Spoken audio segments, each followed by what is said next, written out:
Hey everyone, you're listening to the official podcast of 4playernetwork.com. Check us out at that address for everything you need to know about our community, monthly giveaways, and nightly live streams. You can even support us on Patreon at patreon.com/4player. And last but not least, you can catch the live recordings of these podcasts every single Thursday night on our Twitch channel. We hope to see you there. Enjoy.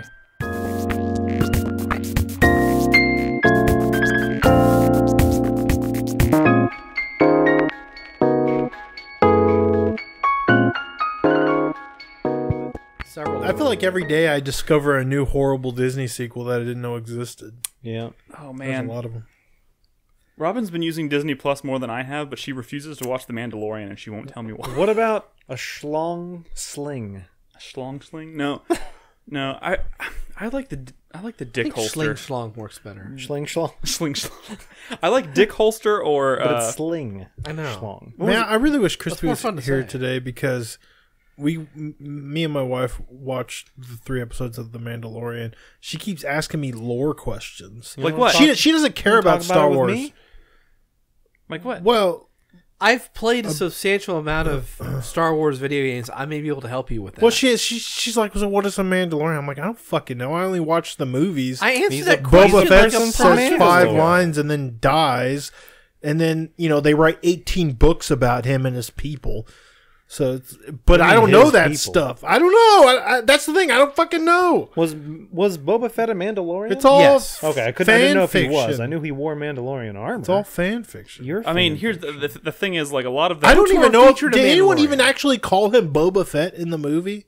I don't believe. Yes. In Return of the Jedi, when they're on the skiff and Chewie's like trying to warn Han because he's Oh, blind, yeah, he's he's like Boba Fett. Yeah. Okay. Boba Fett, where? And he turns around. And Fine. hits But him. in the movie least 8 before, books. they didn't say his name. In Empire, I they think- don't say Boba Fett. So I could be wrong, but I think Mandalorians are. It's not a race, but like a tribe. No, there are people that are from a planet called Mandalore. Yeah. They're a warrior race. They're basically the Saiyans of the Star Wars universe. The Saiyans, or like the Klingons, maybe. No. Yeah.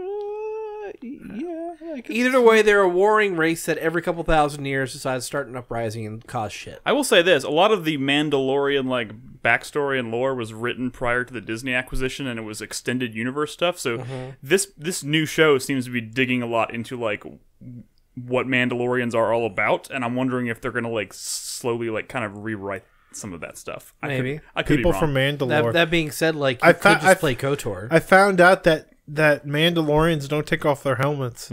Ever. So like, It's so their- disgusting Their over there. hair must be really mad. The fact that they even brought that up though kind of makes me seem like they're just building up to that moment where he When he decides does, to take his helmet yes. off. Because Okay, also, why sure. would you hire what's his name? Is it Pedro Pascal? Pedro Pascal. Yeah, why would you hire him? Dude, if you his weren't gonna let face him is take his just going to be mask off? white and pasty. Yeah. It's never seen the sun. I wonder what would actually happen to someone. He'd if- probably get if lots they've of sores and never like, yeah, removed. fungus. People have to sleep. But Sleeps in his he helmet. sleeps in his helmet. All right, we need to start this show, everybody. Welcome to 4Player Podcast. This is episode 623. It is November 26th, 2019. My name is Nick Henderson, and I am joined today by Brad Simons, Nolan Hedstrom, and Christopher Davis. Oh, Jesus.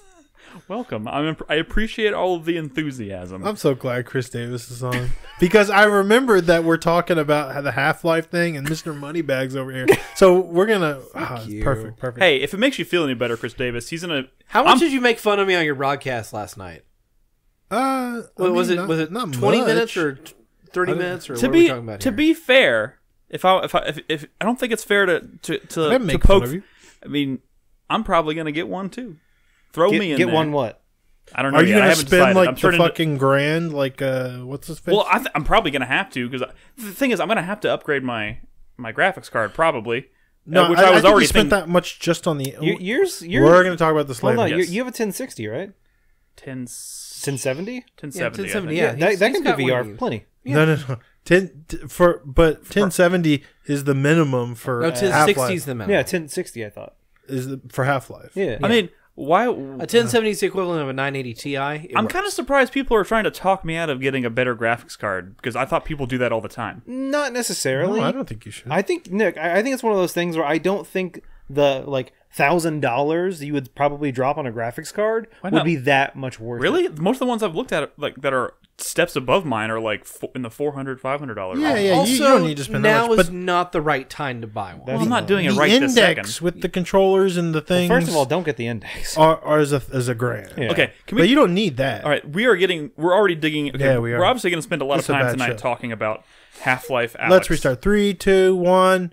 Welcome to the show. We're going to talk about Half-Life Alyx in a little while because obviously they Valve pulled the curtain back on that and revealed it, and people have thoughts on it, and we're going to talk about accessibility and all that stuff in the second segment. We do have games we're going to talk about tonight. I do want to remind everybody once again, we recently announced our next Project M event, which is kind of like a communal race that we all do. We get together in the same room. Why and would you not use the word marathon? Yeah. Yeah, That's what the M stands That's what for. the I M guess- stands for. Yeah, I guess it's a marathon. It's not a secret anymore. Yeah, it's right. It hasn't been a secret for like a decade. It's a marathon. We're gonna marathon. We're gonna race through Resident Evil 4 on You don't have to. I mean, marathon race is redundant. Marathon it implies really. a race. I always because when I think of like a marathon, I don't usually think of. I mean, people do Trying to race during a win. marathon. I guess I just thought people. Someone has to win. I just thought people. I mean, most I don't know. I thought a lot of people just do it for the sake. I did a marathon. Oh, yeah, that's true I too. guess you're right. There are It's those still people. a race, though. All right, fine.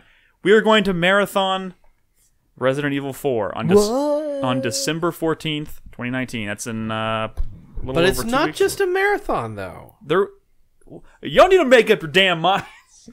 I know there's gonna be caveats to it. We're It's coming like up, in 2 weeks, 2.5 weeks.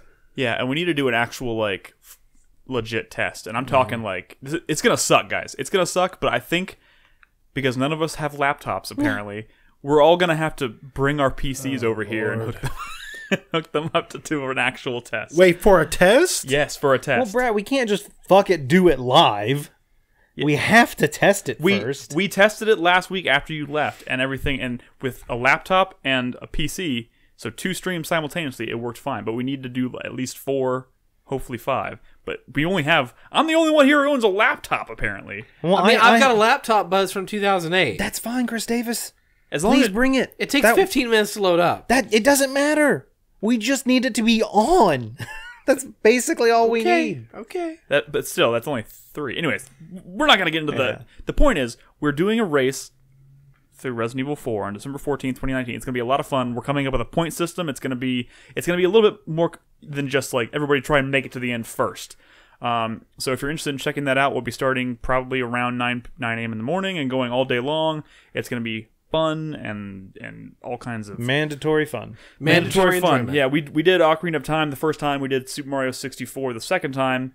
It was great. We're gonna raise some money for charity as well, and we haven't quite ironed that one out yet. We don't know exactly which charity it is. We haven't had a lot of time to talk about it this week, but What happened to the laptop before the laptop that we had? what?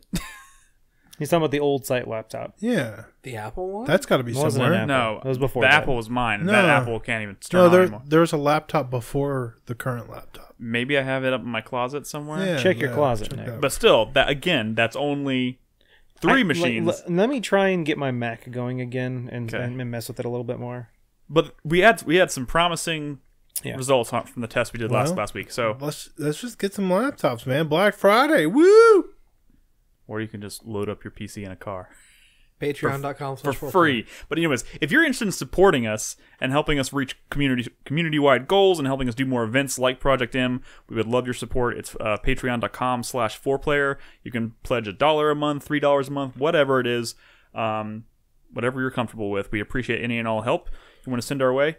We're also doing, I forgot to mention last week, but we recently we did our second Revival Club podcast because we're doing, if you're a supporter at the $3 tier or higher, we vote and play a different game every couple months, and we talk about it in some exclusive Discord rooms. We do some streams and stuff, and we record a podcast at the end of each session. We did Fear, the original Fear, last time, and that podcast is up. I did a nice good conversation with Carlos and Self Torment. Check that out; it's on the site. But we're doing Dragon's Dogma now, and I started Dragon's Dogma last week, last week, and having a lot of fun with it so far. Pretty What good. did you learn? What did I learn? Yes. That game is actually from a control standpoint, way more responsive than I thought it was. I thought it was going to be kind of clunky. It feels really good. No, it's pretty good. It's a really good feeling game. I'm still pretty early, though. I was going to play more of it this weekend, and that fell through. I'm not going to talk about it in the impressions section, but I did actually boot up my Dragon's Dogma save. Threw on a couple of mods first. Get that Dangan, whatever the name of the old intro was. Oh, yeah. Fucking gets rid of the Dark Arisen Poo-Boo theme. But I booted up my game, and I don't know if you know, Nick, in Dragon's Dogma, you have your pawn, right? Yes. So people can, like, what's the term? Not rent, but they can rent summon your pawn into their game. Mm-hmm. And when the pawn comes back, they generally will come back with some rift crystals, maybe some items. Yeah. So I booted up my game, and I had like 40,000 rift crystals. I haven't played Dragon's Dogma in a while, and I guess some people... I did notice some community member names. I can't remember everyone's name who I saw. We have a lot of people in the Revival Club right now in the community are... Like, that is a super active channel in Discord. Were you whoring out your pawns? No, you don't get to choose. Someone just does it. Someone's like, hey, I want to use this person's pawn. And generally, if they're on your friends list, they'll show up immediately. Otherwise, when you go into the Rift, I think, it's been a while, you just see a bunch of different pawns who are from people who are around your same level. So I guess some people used my pawn and did some stuff, and my pawn came back with 500,000 rift crystals. Holy shit! Which is a lot of rift crystals. What do you use the rift crystals for? I don't remember. Oh, okay. It's been a while. I need to. I like. It's been a long time since I played it, and I booted up the game, and I only played it for maybe an hour. Yeah. I finished a quest I was on. I picked up another quest. But like I said, I do plan on participating in this revival. Great. And we're going to try and record a podcast at the end of December where we kind of talk about it, and there's a lot of people having very active conversations about it in Discord. If you're interested in being a part of it, support us at the $3 tier or higher, patreon.com/4player. If you sync it with your Discord account, you should be able to access that room. Yep. I'm having a lot of fun with it. I was totally going to play more of it on Sunday, and I ended up going to a birthday party in the afternoon, and I was like, I'm going to come home tonight and play a bunch of Dragon's Dogma. Well, I can't wait to I hear was drunk. Can't wait to hear So your that didn't happen. feedback on Dragon's Dogma. I was Nick. at a birthday party on Sunday too. Was yours also for a 1-year-old? Speaking of feedback, let's get to it. Of course, guys, we like to start out the show by reading your comments from our last episode. Drew327 is our first comment this week. He says, I'm not normally one to weigh in on gross topics, but the question last week about weird places you've had to pee reminded me of a quick story. You ready? Mm-hmm. When I was on a high school trip to Italy, I got separated from my group in Florence. I wandered around the city for almost 2 hours, pretty scared, and the sun was setting. I had to pee and clearly wasn't thinking straight, so I just found a quiet street and went right on the sidewalk. I feel pretty bad about it. Thankfully, I found the plaza we were supposed to meet at, but everyone had gone to dinner, and they left one chaperone to wait for me in case I showed up. He brought me to the restaurant, and everyone applauded when they saw me, and I burst into tears as the reality of what happened hit me. So you peed on a street. Yeah, we've all peed on a. I mean, I haven't peed on a street in Florence, and I have a feeling maybe they more like floor rinse. Oh no! I have to rinse that floor. God damn! That was the joke, Chris Davis. Come on. Just spelling it out. There's like 2 people out there that didn't quite get that. Oh man, that is not how comedy should work. If it goes over your head, it goes over your head. Leave it alone. All right, Slop Dog says, after seeing the trailer for Half-Life Alyx, again, we will talk about that in the second segment, it's very exciting to finally see another installment in the series, but it's a cautious excitement after 12 years of nothing from Valve, and I had slowly accepted over that time that the developer had put their ambitions indefinitely on hold while continuing to regularly put out Dota 2 updates, TF2 accessories, and Counter-Strike Go skins. Let's not blow our load on the big topic yet. Do you want me to wait and read this later? I mean, yeah. Can you remind me to bring it up? I'll try. All right, Slot Dog. We're gonna do a little experiment here because this is all very related to the conversation we're gonna have in the second segment. So I'm gonna shelve it for now. We will revisit it in the second segment. I will try my best not to forget. Mr. Scorpion says, I'm excited for this Project M. Totally looking forward to see how Nolan wins this one. Great game choice, by the way. Thank you for not shying away. He says, and this is a separate note. Thank you for not shying away from discussing the criticisms and concerns you all had for this new Star Wars game. I'm personally interested in playing it, so hopefully they can iron out some things before I get my hands on it. It sounds like they already have. There's been like 2 patches since I last played it. I haven't tried those patches yet because I decided to put it down until I finish Death Stranding. But it sounds like they've already started patching it, so I would imagine it's probably already a little bit smoother. Have you played any more of it, Brad? No. Damn. Shame. You think there's ever been a game studio that says, "All right, guys, we're gonna release a patch," and then they upload they put like a patch on their store, like a patch, like that you put on a vest, Like a physical patch. yeah. Battlefield. I wouldn't be surprised. They did that. Well, they have patches just in the game. You get like patches, right? Like little like emblems That's- or whatever. Oh, well, I'm talking about like the actual patch you would That's download from the That's store. clever marketing, Brad. Perhaps That's you not should. what I'm talking about. Never Well, mind. it passed from my head right there. Yeah, it did. Spell it out for him, Nick. I'd rather. Patch, like you put on your fucking jacket, like a patch. Not a whole lot of people do that. Oh, plenty of people do. Our last comment comes from Fergie? Fuzzy Turd. Fuzzy Turd. Fuzzy Turd. I don't know why I put an R in there. Fuzzy Turd says, "All right, you ready for this one, Nolan? Mm-hmm. Man, that wetsuit conversation made me laugh so hard it caused me to turn the suit I was wearing made my suit into a wet. Fuck it, Nolan, do your thing. No, I'm literally reading how he wrote it. Oh. It made me turn the suit I was wearing into a pause. Mm-hmm. Made my suit into a wet pause. Into a wet. Fuck it, Nolan. Just do it. What am I doing? I don't know. He's expecting you to make like a dad joke or something. Went into a wetsuit. I guess that's what he's Yeah. going for. I'm pretty He sure peed it's his suit. Yeah, he peed in his. I mean, I would hope in just like the pants of the suit, not the jacket. got That would be difficult. that would be impressive. See, I Do knew it! I knew Shit we on named the that ground, episode though. right. Shit You on the fought ground. me on that. Like D-Dog. Did I fight you on that? Yes. D-Horse. Hey, we had two. What was the name of the episode? The Wetsuit Wii Show. the wetsuit we show? Nice. But there was also another possibility, and I thought it was pretty good. But I went with Chris Davis's recommendation, and it turned out pretty good. So fine. Anyways, thank you guys so much for your feedback. If you have anything you would like to contribute after tonight's episode, after our discussions tonight, just go to 4playernetwork.com, find the post for this episode 623, and leave us a comment. We'll read it next week at the start of the show. Just thinking about peeing in the wetsuit, and you can like squish it, and you can like feel the warmth Dude, move around. I went tubing. But the problem is when it's like the end of the day and you're done like snorkeling, and you go and you take off your that wetsuit. smell. It just That's smells like instant. pee. As soon as you go zip, and it's like I went tubing in San Marcos, and this is like 2 years ago or something. I think it was for a bachelor party. And we went tubing. It was like an all-day tubing thing. Yeah. We were all floating the river. There was like hundreds of people in the water, and I was just like, dude, we're literally on the water for like eight hours. What the fuck? And everyone's just like, just pee in your.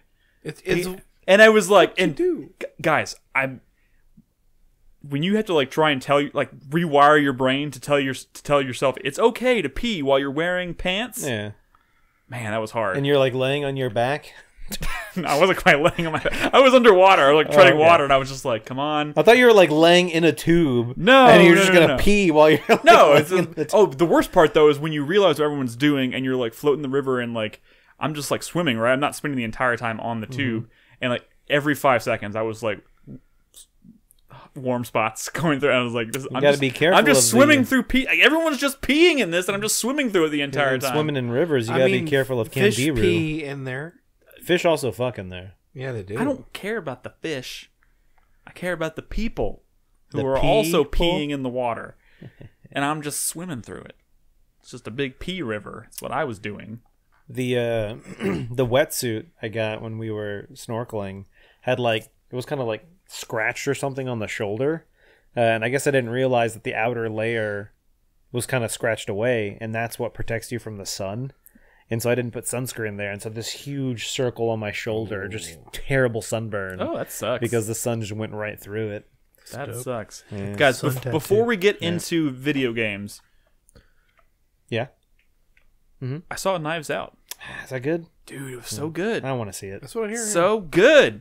Like, probably the most fun I think I've had watching a movie this year. I'm trying to remember everything that came out this year. I just don't watched keep- Once Upon a Time in Hollywood. Oh, that was fun. Yeah, I liked Well, that movie. like, it was a really good movie. And you don't really realize what it's building to, and then it happens, and you're like, Yeah. whoa! But like Knives Out, I mean, it's a murder mystery, Yes, obviously. absolutely. But does it like spell it out for you as you go, or does it allow you room to actually figure it out yourself? I mean, I was guessing. Like, I was guessing. is there dramatic irony? does the audience see the kills? I mean, he's very intentional about what he shows the audience. You can't. I mean, now that I know how it ends and what happens, Yes, there's a mystery. If you went back through it and watched it again, I'm fairly confident you could see things that totally could give it away if you knew what you were looking for. But it's mostly from the detective's perspective. There's two. It was from the detective and like one of the people in the family. Okay, but yeah, I don't want to give too much away. It's really, really, really well done, and just a lot of fun. Just a lot of fucking fun. Very funny. I would highly recommend it. It's on my to-watch list. I'm looking forward to watching, as well as Mr. Rogers. I want to see that one. Oh yeah, I heard that was pretty good. I watched that documentary, so now I feel like maybe I don't need to watch the movie because it just looks like the same thing, sort of. Well, no, the movie is about a particular period in the production of the show. Yeah, it's a different like time in his life. I mean, the movie, Won't You Be My Neighbor? Is that the name of the movie? Something like that. Was a documentary just about the entirety of it. This is about like a subsection. Yeah, with Tom Hanks. I don't think it's just retreading the same. I think wasn't it about like where he went up to the Senate to testify and. Oh, I don't know if that's the case. Maybe I know some people in our community that's saw in the documentary, that scene, but I mean that's yeah. There were people talking about it in part of Discord, so I'd recommend asking some people. I know some people in our community have seen it, so maybe Prince saw check with them.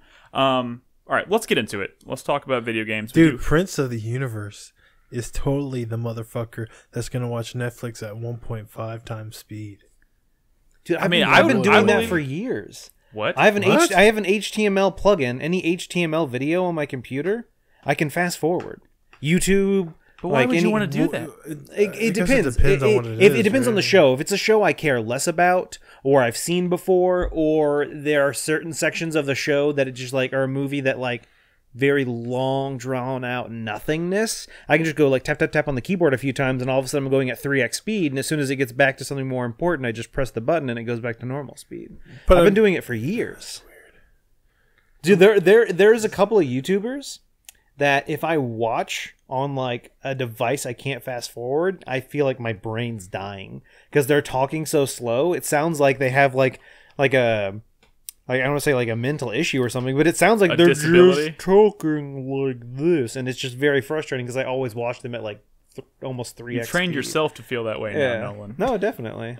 All right, let's talk about video games. Yes, we're gonna talk about Half-Life Alyx in the second segment. We do want to talk about some new stuff this week. I know Brad went balls to the wall crazy today with indie games. He's trying to dethrone Carlos as the indie king. 4Player. I don't think Carlos is the king of anything besides stupidity. Oh, wow. Shit. Shots fired. Fight me, Carlos. I dare you. All right. He'd have to drive up here. So I'm going to let he'd have to drive up. You have to go to him. I offered to give him my copy of Death Stranding to play, and he did not respond because he would have to come up here. That's very true. Brett, so we normally like to start with new stuff. We're going to be largely revisiting, Death Stranding and Star Wars in a few minutes, but I'd like to give Brad the mic and talk about a bunch of surprise indie games. I don't even know what they are. I know one of them is Lonely Mountains. When you want to start with that? Sure. So the reason I discovered, I guess, all of these games, some of them, is because, I had downloaded the Xbox app or whatever on PC for Game Pass. Yeah. For when I got started playing Outer Worlds because it was a part of PC Game Pass, right? Yes. Mm-hmm. So I was kind of browsing the library and I was surprised to see how many cool games are actually there. And not just indie games, but like, real ass games. Like Metro's on there and stuff, right? Wait. So Metro Exodus is on there? Yeah, I mean, like, there's a ton of legit, real good ass games. He's in Discord, guys. Convinced me to play Metro Exodus, and he has it for free. Yeah. I mean, I have a lot of stuff Anyways, for free. It doesn't mean I'm going to let's play talk about Lonely Mountains Downhill. So I tried a handful of indie games that are on there, some that I've heard really good things about, including this one, which came out this year. No, he did. He talked about this on the PAX East podcast, or PAX Okay, West. well, good for fucking Ed! It's the second. I'm playing the final version, not some dumb demo, Ed! You said the same shit about the shit I talked about last week. Fuck you, Ed! You want to talk about it? Be on a podcast! Yeah. So I've been playing Lonely Mountains. This is a really cool downhill biking game, and it's very zen, and it feels really good to play. I started playing this last night just because I wanted to try it out. I've heard some good things. People saying it's one of the hidden gems of 2019, if you will. This just seems like Death Stranding without packages. Exactly. That sounds awful. Hey, it's pretty rare you find a game about downhill bicycling, and this one is pretty damn good. Mostly from it just feels so good to play. This game has zero music in it. It's just the sounds of just the nature. fucking birds and the wind of the mountain, and just your tires cutting through dirt as you're, going around hairpin turns, and the braking, mechanism to go into a power slide just feels so good. And it's a really challenging game. Does it ever? This is a course that I had done a few times last night when I was trying to obtain certain goals. Well, it's very hard to control because it's constantly changing perspective and stuff, and you're kind of going towards the screen. So at least the control scheme that I chose, it's tank controls, right? Where left is always going to turn me left and right's always going to turn me right, and it takes a while for your brain to adjust. And sometimes if you start thinking too hard about it, it'll just start fucking you up. This is a game where you have to get into a flow and you got to feel it. Can you not use tank controls? I feel like this would be a lot easier to control if you were just using contextual Well, that's what I thought. When I turned this thing on, I could not drive 10 feet without crashing into a fucking rock. And it wasn't until I switched to tank controls that I just sort of became one with the bike and the mountain. Right? Now you're crashing every 30 feet. Well, I mean, look at this shit. You think you could do this shit in real life? This is some hard ass shit. Yeah, I mean, it is a very challenging game. People were sort of comparing it to Trials and stuff, but it's a lot more zen than something like Trials, just because, I don't know, I mean, the presentation, maybe? I mean, you're not driving up a vertical... We are very familiar with your distastes for the most recent Trials games, right? And this just because of the way they handle it. But this looks very much like it's kind of getting back to basics in terms of just that style of game. It's stripped out all the extraneous bullshit, and it's just about the feel of the bike. Does your bike have a name? No, but is it the Miyazaki 5? What? Actually, it is. How did you know? What are you talking about? Nothing. Don't worry about it. What the fuck? It's this is a bicycle. You can unlock more bicycles. I have not unlocked any yet, but I did unlock the second mountain or whatever, which we might get here to a second, but who knows? This is your footage. I'm just working with what you put. I ended up playing all night long just because it felt so good to ride, and you have a boost or a gas or a pedal harder button, right? Mm-hmm. Which you're supposed to use to kind of get over jumps and stuff, because there are jumps you need to make and you don't want to short them and stuff. But I just use it all the time because it feels so good just to hit. It is timed, right? There are some time goals, right? Yeah. But every time you unlock a new course, there's no challenges. It says, dude, just go down the hill. Go down the mountain. Don't worry about any of the challenges right now. We'll worry about that later. Just get to the end, have fun, right? And it's just sort of that zen experience of getting down to the bottom of the mountain, and then it starts throwing challenges at you. I feel like a lot of games do it the other way around, where it's it starts with the challenges, and then you have to work towards the point where it's just kind of free ride. I like the idea of them just flipping it around. Are there secret paths and things like that? Oh, there's a ton of secret paths, and some like you'd expect are you can get through quicker, but it's a lot more challenging. It's sort of I guess that's just what all secret paths are kind of usually in racing games. But oh yeah, and it's fun to kind of know those. So here's the thing: I unlocked the second mountain pretty late after playing it for a few hours last night. I didn't realize that on the second track down that first mountain, one of the challenges was to unlock the second mountain, and I just didn't meet that challenge, and I just kept going and unlocking more challenges on later tracks, right? And I didn't realize why do I have to keep doing this mountain? When am I going to unlock the second mountain? And then I went back to the second track, and I realized, oh, I just had to do that second track before, without getting that many crashes, and I could have unlocked that mountain long ago. See, so you do stuff like that, right? And this second mountain is way more open than describe what you're talking about for people at home, because some people can't see what we're. It looks like he was going down a winding path, but instead of winding, he kind of just went straight down instead. But my assumption is if you try and go down too far, like too far, you'll crash. You can't just jump down like a 60-foot drop and land it. Probably. Yeah, correct. Do you also have control I got kind over of like lucky there. Do you have control over like the pitch of the bike when you're in the air or something? So that you can, like, No, the yaw? not really. No. is that the yaw? But I mean, you know, No, your I pitch don't is think correct. I don't think you kind of really go out of control, in like that up and down. 'Cause that's one Exactly. aspect I do like about Trials is like having that feel of Yeah, I mean, control over the. it's more about that, but with left and right. Gotcha. And sort of that. So the second mountain is actually quite a bit different than the first. It feels a lot more open, right? Like the first one was just kind of stick to this path. There were shortcuts, but this one is more just like, wait, where the fuck am I going? Just like exploring. I found a secret that just let me get off my bike and just chill for a second. And I've never found that in any of the other tracks, but it let me know, like, hey, there's some stuff hidden here. And that was pretty cool. And now I'm like, wait, where do I go? And so, yeah, this second mountain is less about breakneck speeds and more about just sort of finding these shortcuts and stuff. And I thought that was actually pretty cool. Well, Makes me curious as to what. But like I said, this is a shoe-in for like best game feel of the year, because I mean that almost exclusively is what kept me playing, and it definitely feels like the kind of game that you feel yourself getting better at. And this like, is on Game Pass. This is on Game Pass, I think, for both Xbox. My and Game Pass PC. is officially lapsed. I did not beat Outer Worlds neither did I. before it turned on. But I don't know. It's just really unique to find a game about biking down a mountain. Yeah. But Is the game's theme life is study? yeah, actually. But I've also been playing another indie game. It's very different. It's called Descenders. Descenders. Yeah. And this is a game about biking down a mountain. God damn it! Boy. What the fuck? Are you serious? It also came out this year, at least out of early access. Oh my god. And coincidentally, also on PC Game Pass for Xbox. I mean, Xbox PC Game, whatever the fuck they call it. We should add a new category for best game about riding a bike down a mountain. Funny enough, the highlight of this game is game feel. I mean, it's just how it feels to control. I'm going to go into... actually, I'm going to do some customization a little bit, but then I'm going to go into like a track. And I guess the unique thing about this game is... I don't know why I put all this Xbox One clothes.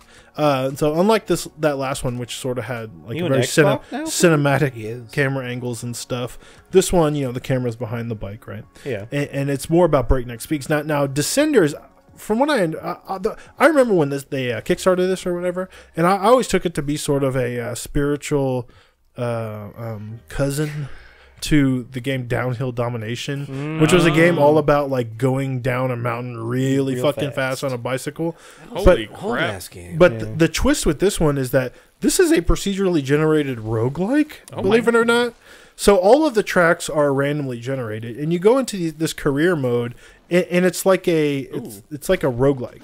Where, So is this a new life? Did you die? so you only have so many lives, and the way you get once I beat this track, I'll go to like a FTL map, sort of, right, or like that kind of map that you see in a lot of roguelikes, and then you sort of pick the next node or whatever, and each node will show you like 3 levels of difficulty, of like a rating for the next track, which is randomly generated. The curviness, the verticalness of the mountain, and then how many like trick ramps and stuff there are, Opportunities for right? jumps and And, stuff. you're kind of picking it based on there, charting a path to the inevitable boss track, which once you beat that, you go to like a next area, next tile set, if you will. So but the thing is, every track I always try to wipe out there. So every track has a like a bonus challenge that sort of again randomly spawns when you start that track that says do 2 backflips or get this much air or do something right in this track before the end of it. And if you meet that challenge, you'll restore, like you'll get an extra life, and each life is literally a bell.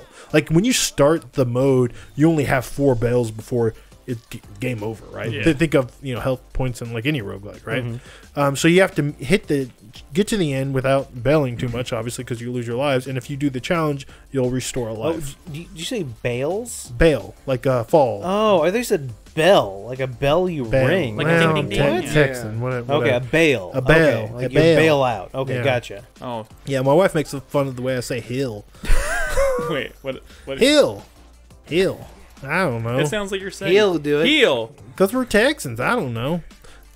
So yeah, and you choose a bonus too. Just like in a fucking roguelike where where you're less likely to die from, vertical falls at high speed at a bad angle or whatever, shit like that, right? Or like more ups, and you're sort of like building up your strength as you go. But I find it very easy to fall and die. Here's my problem with this game so far.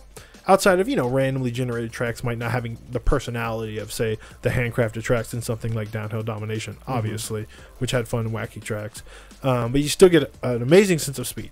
My problem is, every area to end that area in this roguelike game is a boss track. And the boss track is just a short track with a crazy jump. And if you... And literally when I was recording this footage, I found the boss track node to beat this area, and it was just a jump that I crashed 4 times and I lost the game. Wow. And it was just a jump. It wasn't even about going around these tight, fast turns. Why didn't you as just I go down a land the mountain. jump? Well, it was hard. I didn't have a lot of practice making big, giant jumps, and I just fucked it up, and I was like, God damn it.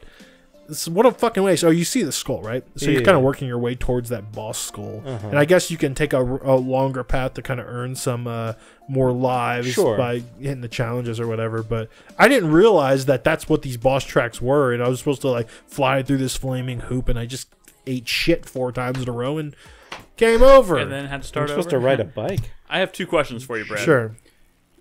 Which game do you perhaps recommend more, this game or Lonely Mountains? They're 2 very different kinds of experiences, obviously. Yeah. So this one has a really great sense of speed, obviously. But I mean, Lonely Mountain, man, like I'm totally gelling with that game. It's like completely zen. But this is music. This does have music, sure. I like the sounds of like nature. But like the music tracks, I'm just saying, what feel the kind of music's out good. It feels kind of out of place. Is the music good? I don't like the music that they have in this game. All right, there we go. But it's not probably what you think it is. It's like kind of music that you'd hear in a Wipeout game, which doesn't. Well, I mean, it fits Wipeout. It just doesn't fit this. It's weird. Electric Wind Hook Fist in chat says all drum and bass tracks, more or less. Yeah, Interesting. I don't know. All right, second question I have for you, Brad, before we move on.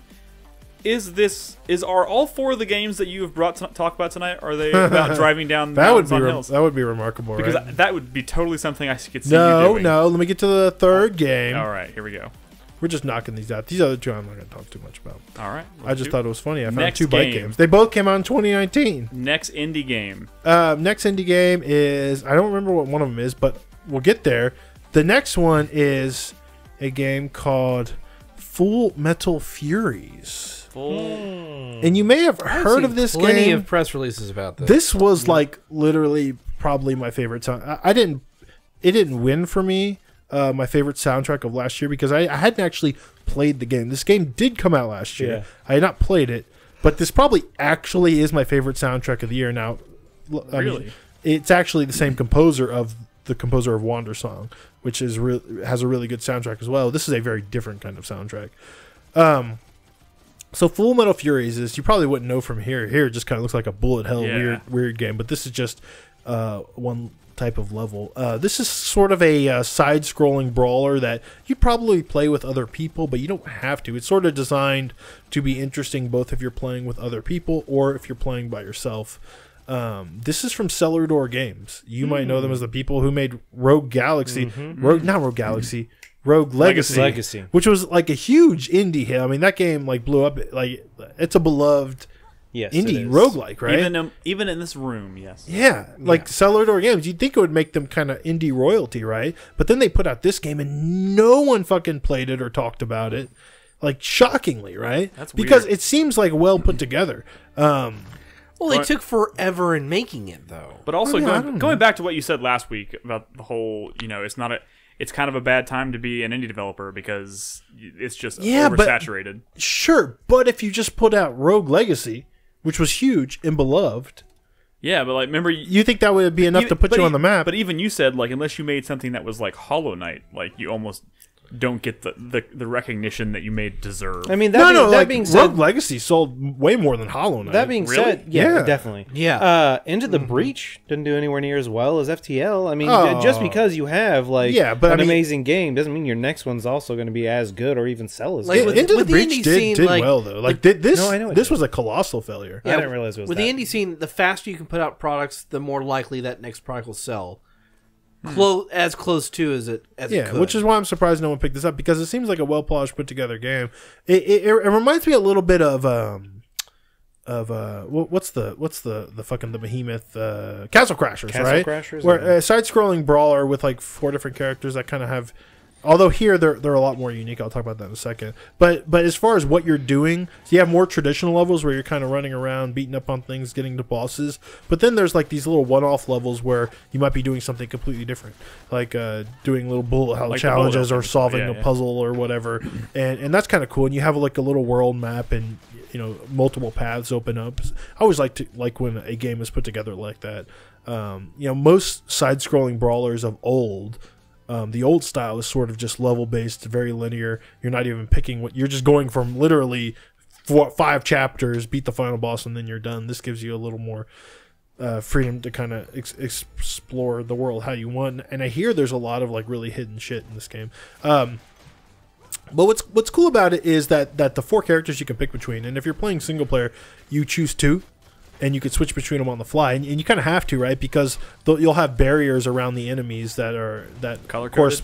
color coded, correspond to like the character, and basically only the character with the corresponding color has to break that shield before the other character could even do damage to it, right? So it forces you to kind of play the different characters, that's- and the way it's interesting is because they're very different, right? Like right now, my primary melee fighter is a character that only has a shield.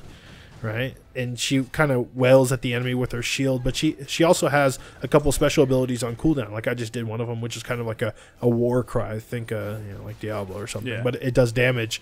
The cool thing is like there's the physics in this game like feel really nice, right? Well, like, you sort of like bop things up in the air, and if you hit them again while they're like floating through the air, you can even switch characters and hit them while they're flying through the air with the other character. You'll get like an air crit bonus or whatever. So you're encouraged to kind of cancel your moves after they popped an enemy up into the air into like your special move to do even more damage. And it just feels kind of really nice to play, and every character feels so different. This character has like a very short ranged like pistol. The green character has like a very short range pistol, and she can kind of throw out like a turret and stuff.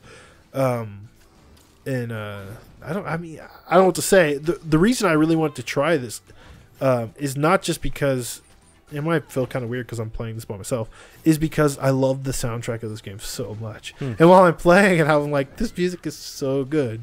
But at the same time, I'm like, this seems like a well put together game where, if this came out in the era of Castle Crashers, people would be all over this, right? Yeah. But this is proof that I said a lot. the current state of the indie game industry is like completely fucked, right? I did also say this about a game we talked about last week. I don't remember what it was, to be honest. And again, I don't think this is necessarily the most telling thing or even necessarily applicable here, but I feel like a name can have a big impact on how people No, perceive it a game or definitely whatever. can. Yeah. And I feel like the name of the game may just be really forgettable.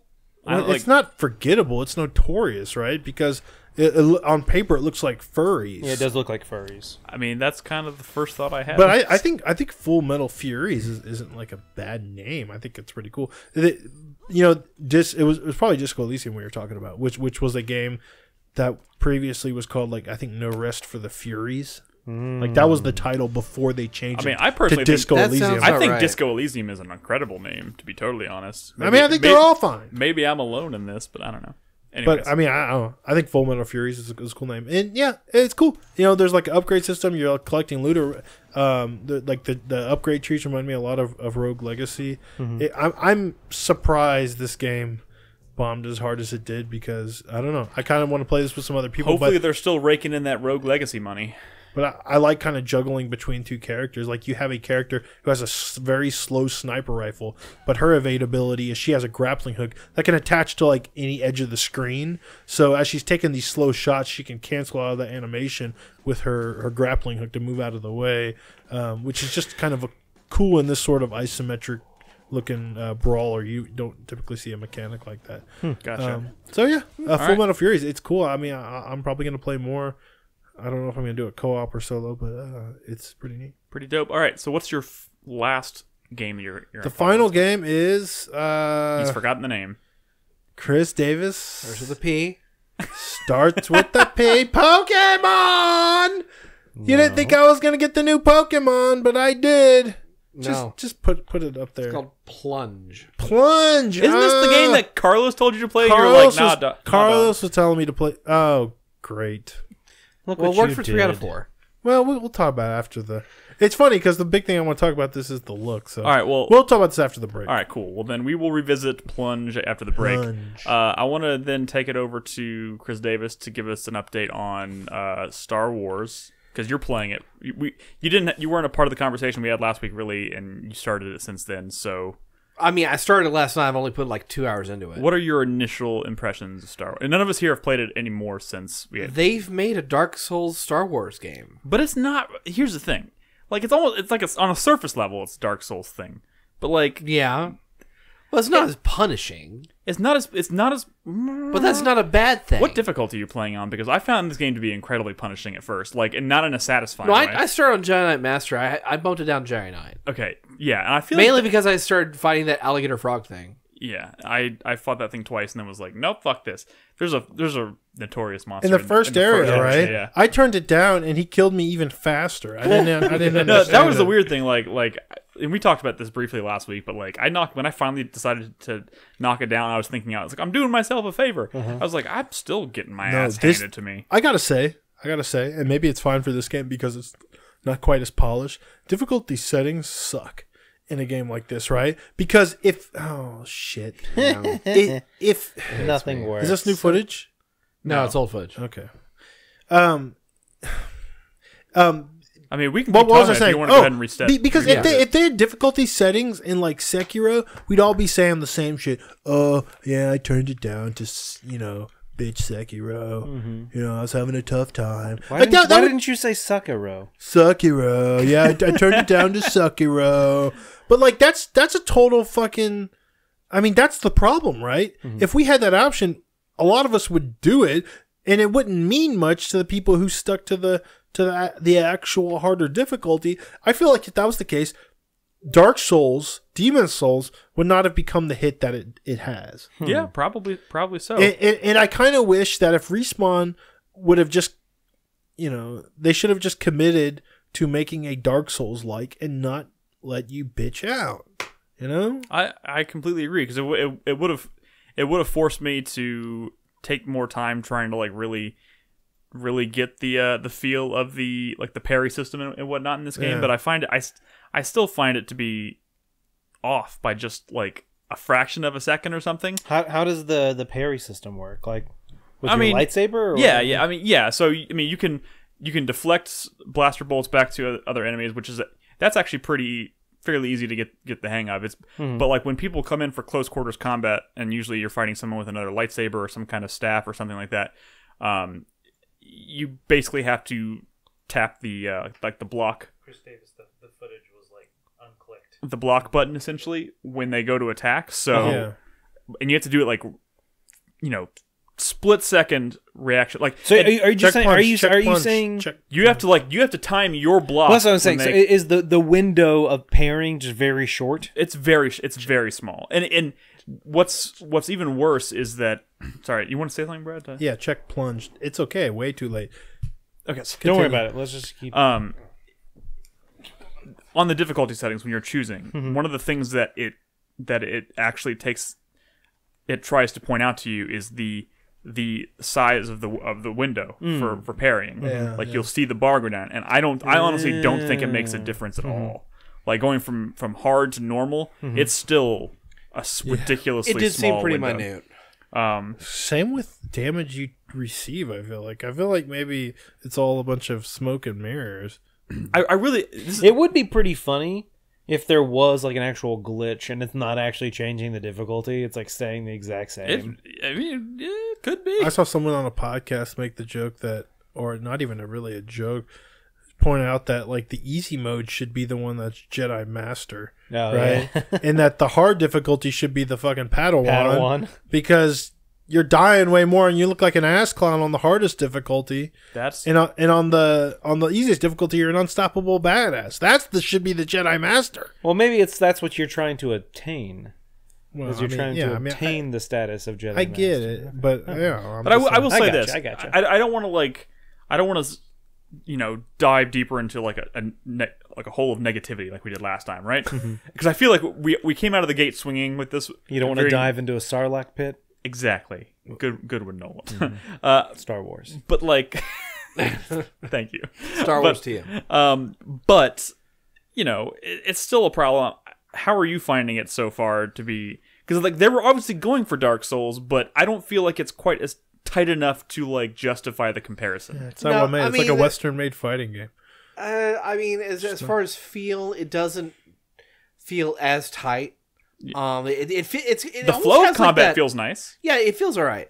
But I was gonna say it almost has like this almost Uncharted-esque like movement system that kind of fucks with the flow of combat. When I'm playing this game, I'm really kind of playing this like I'm playing Sekiro, where I'm trying to parry shots and just kind of get the special attacks in on any enemy that comes at me, and just the combined with the parry time and just the movement of getting everything just timed right. I mean, it's kind of rough. If you go into combat scenarios in this game with the intention of only doing like the fancy moves and whatnot, like trying to deflect blaster bolts while also only parrying and going for attacks when you correctly parry, like combat is incredibly like it's kind of slow. Like you have to wait for them to make their move and then go in for it, and then like half the time you're fucking those up, so it just kind of makes it feel like clunky. It seems like they really try to invite you to attack the enemy. Yeah, I mean it almost like you should be like going in for like some fast attacks and like just even though they're blocking, it kind of like lends to the feel of like a Star Wars like lightsaber battle or something. You know what I mean? Like like you're supposed to have those clashes and then kind of back up and then maybe take an approach like where you try to parry later. I don't know. Like I mean, I don't want to like baby game this when I make this suggestion, but like what would really help with the parrying and things like that is if they had the counter indicators that were like in the Arkham games. Yeah, like there is almost nothing to indicate to you when the correct time to parry is. Because you really have to just study the animations of the enemy. And some people are they telegraphed enough? I mean, that's sort of I don't find a well-designed game. They're telegraphed, but at the same time, for a lot of those attacks, you don't know exactly when to do your parry. Yeah, I mean, like, well, I mean, like they'll like be the enemy's tell is not obvious enough. Maybe I don't think it's obvious enough. Gotcha. Like for the scout troopers, they're the first like melee enemy you face in the game, and some of them have like this really wind up, like they're gonna hit you, but it's like a 2 to 3 second animation, and you don't know whether to do it as they're coming down on you, whether to do it when they're doing their wind up. As long as it's consistent, then that's fine. That's on the player to figure that timing out. But when it's inconsistent, that's a problem. I can't comment on that yet because again I don't know. I decided to put this game down until I finished Death Stranding, and I would love to return to this and have a conversation with it after more of us have finished it because I absolutely intend to finish it. I'm sure Crispy's going to finish it. Chris Davis, are you enjoying it enough to say you're going to finish it? Probably? Oh yeah, I'm really liking it. So let's revisit it again in a couple weeks after we've had a chance to actually finish the game because I'm hearing a lot of people say like the story really comes into its own and like starts to be really awesome. And one thing that was kind of bumming me out at first was like maybe it was just the story was kind of slow to take off. Like the opening setup was really intriguing, but I haven't really seen a lot of nothing's really grabbed me since that opening in the story. But people are saying that by the time the game ends, like it has a pretty great Star Wars story, and that's what I'm maybe looking forward to the most at this point. Yeah, my only real gripe about the game right now is the fucking load times. Oh yeah, like there are some load times, what are you and playing they can on? be very inconsistent. I'm playing on Xbox One X. Oh, okay. Well, there's your problem. Yeah, well, console no. loading. Yeah, I'm playing console. We gotta wrap up this conversation. I can't watch Nick do this shit again. I know. All right, we can. I was gonna say that like Nick doing this one segment is like literally all of Nolan North playing The Last of Us the entire time. Wow. Anyway. Well, the funny thing is the loading times are very inconsistent. Like there are times in which it will load for like nearly a minute, but then you die again and you come back to that same load spot with all the same enemies loading in, and it's like 15 seconds. Well, that makes sense because all the assets are already loaded. Yeah, but it jumps and it varies. Okay.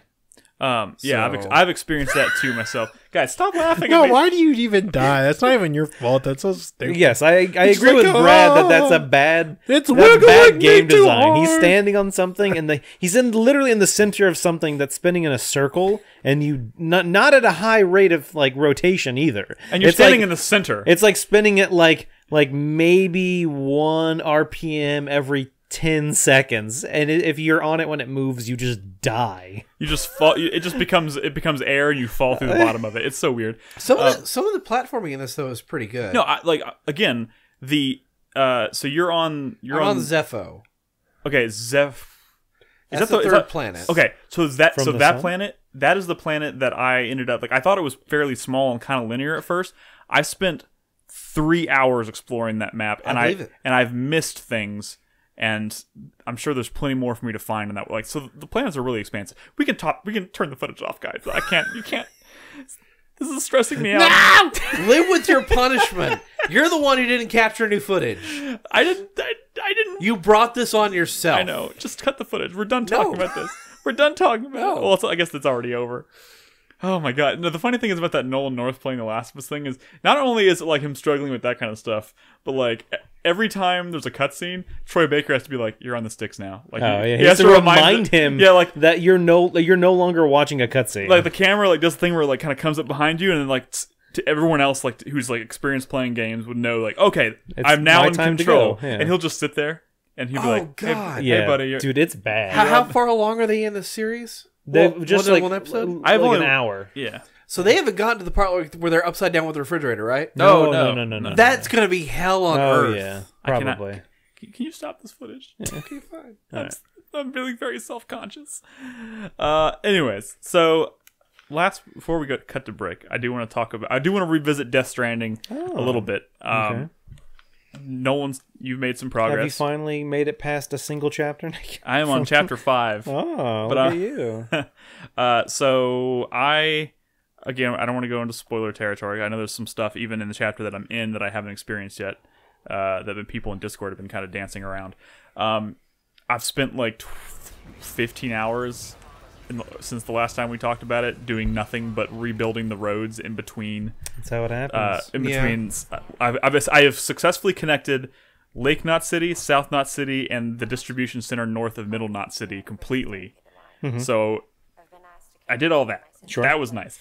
One thing I was noticing about this game, because towards the beginning when I first kind of got into the open area, I was starting to see like, okay, I would be contributing materials to building a road, and I would leave, and then all of a sudden I would come back, and one was built. Yeah. That has stopped happening. No, so hold on. So here's the thing, and that's kind of the problem with the strand system that the game doesn't really explain. Like, as soon as you create the strand, when you connect an area, it's now online. Other people's stuff will start to load in. Yeah. But it's not retroactive. So if anyone had built something that even you had a strand with before, it doesn't seem like their stuff comes into yours. Yeah. It only seems like if someone else who's maybe connected to you unlocks that area and starts building stuff, does then that stuff come in? I've seen people contribute materials. I'll come back to a road, like the paper thing, and it will say like, oh, someone's contributed materials to this, but like never enough to actually finish the road. I've had that happen a couple times. Actually, they've actually finished the road. I mean, I'm glad. I've also had people finish roads in my game. I mean, it happened to me like 2 or 3 times when I first started the open area, and then somebody in Discord said something about like, oh yeah, that's because people after a while got, they were like, I'm tired of building the road, so I'm just going to let other people do it for me. I will say, but I'm the kind of person who's like, I'm going to build all the roads. I will say, in the section I'm in right now, I have not built roads in a while. Okay. I've been using other means of transportation, so I've not been building the roads. The zip lines? Yes. Okay. So I will probably start building out the roads again soon, Yeah. though, just because there's a section that I have not been back to. There's a little settlement, mainly just because it's kind of far away. Yeah. And I do plan on building out the roads eventually. I just haven't gotten around to it yet, but Yeah. I'm going to. But yeah, I know what you're saying. That it is very like when I unlocked zip lines. Yeah. Not a single zip line in my game. Really? No one else came into my game for like 4 or 5 hours of gameplay before I saw another like a zip Wow, line. I'm seeing them like all over the place. Well, Even now I am. even in the weirdest spots. Now I'm seeing them, but I'm saying it took forever, and I was even bitching about it in Discord. I was like, "What the fuck?" I personally Like, think some people are purposely setting up like trap zip lines just to mess with people. I mean, They'll just be put out in the middle of nowhere for no reason whatsoever. So But when to your point of like sharing resources and Stranding and stuff like that, I also think a big part of it is how far you are progressing in the game. probably Because I feel like it's also related to where everybody else is in relation to where you are. in terms of like story progression. Yeah, the further along you are in the game, the closer you possible. are, I think, to everybody else. So I will say this: as of yesterday, I rebuilt all the roads that I wanted to, and I'm at the point where you have to carry a bomb. If you remember that. Yes. I attempted to take the bomb on foot. I created a void out. I decided because you have to go right through like a terrorist camp or whatever, and I was like, this is and fucked. they are very angry Yes, terrorists. this is Yes. fucked. So I reloaded a save because I was like, I'm not letting Just that. feel like you were fighting. I made a terrible mistake. But I What's have up, Brad? Footage from last week? No, this is new footage. so I have decided, and this is where it starts to get really interesting and really cool. And you talked about the zip lines last week a little bit. Like I decided I was going to try and bypass the terrorist camp by creating an elaborate zip line system basically from the front of the distribution center around the camp and then up the mountain. So essentially, so I'm doing it on foot. I'm just grabbing a bunch of the PCC things and just running out there and building these things as I go, so that when it's finally done, I can literally just go grab the bomb, throw it on my back, and literally just zip over the mountain to where I need to go. So that's what I did. And like that is so cool. Yeah. Like that is like I'm having a blast trying to I create saw these. someone say that the zip lines are so you can avoid playing the game. Yeah, no, they are an absolute crutch. They are 100%. Yes and no. So I think here's a couple things. So first of all, I don't want to say you avoid playing the game. I would say that it definitely expedites, because like in this area, it is so fucking mountainous. You can't drive vehicles here. You can't it doesn't matter if you have a floating one of the floating devices for carrying packages. If you are not on a zip line here, to get from any point to any other point would take you at least so slow. 30 minutes, 40 minutes. I would you just say have to have them in this area. And you have to have one of those all-terrain exoskeletons. Yes, that is very I important. mean, as well. I would just say this is another aspect of. I mean, it's just another tool in your arsenal. I mean, and it may have a bigger impact on the overall flow of the game than maybe some of the other things that you get. But like, I've spent 45 hours just getting to this point where I'm even like, okay, now I'm going to start laying out a network of I've like building roads is important to me. So, the other thing is Brad, you can't certain missions. It's like, carry 600 kilograms of material. You can't do that on a zip line. You can't carry it all on yourself. No. Or you have to make multiple trips. So in that scenario, it's generally a lot better to have a vehicle, because then you can load all the materials in the vehicle and drive there. It's not very feasible to try and do it on zip lines. Yeah. And you can't. I don't know. Whatever. But anyway. But that being said, once you get to the point where you're in the mountains with the zip lines, like the amount of deliveries that are all about those very large loads, Yeah. like they're They very become few and far less. between. Yeah, they're less frequent. So question for both of you, Nolan, how far are you? At this point? I think I'm probably towards the end of chapter 6 as my assumption. Oh wow. Okay. I thought you'd be farther. But I mean, some of these chapters are. I haven't really played that much. Like I said, I haven't played too much this weekend, and then I also played some Dragon's Dogma. So Yeah. I mean, yeah. And so, Chris Davis, you finished it. Yes. What can you tell me without spoiling anything about? Just like I'm assuming, like a lot of the chapters towards the end are less Starting on less chapter game. 9 is when it starts to get very linear. So very very like story focused. Yes. Okay.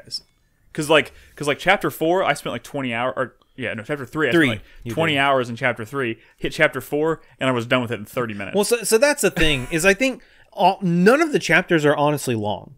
It's more about what that you chapter choose to opens do. up in the world. Yeah. So I think chapter 3 is when the world really opens up. You have more roads, you have more vehicles, you have more access to stuff.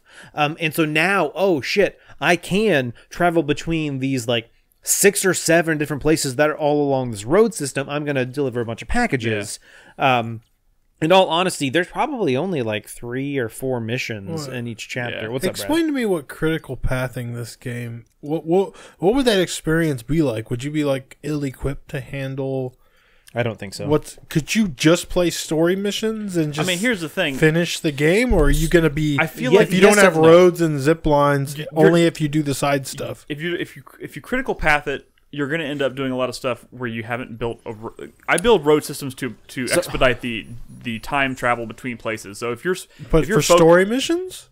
Yeah, so Brad, because this game is not, you're not in a flat plain. Yeah. There are sections where there are valleys and rivers and stuff that a road will now make a bridge, essentially. Yeah. Now, you can make bridges, but they're not as... You can take ladders everywhere and lay them as bridges. So there are certain sections of road in this game that are pretty fucking vital for getting from point A to point B.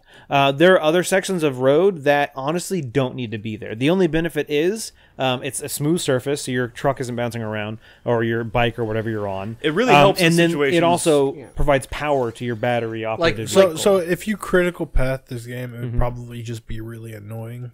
Not necessarily. So I would say you can critical path it by building maybe 4 or 5 different road segments. That's all you really need. But do you have to do side quests to get the ability to in the resources or tools or something to play the game well? Yes and no. So what you get by increasing your connection with a facility is they will generally unlock higher end versions of things. So you'll have like a power suit.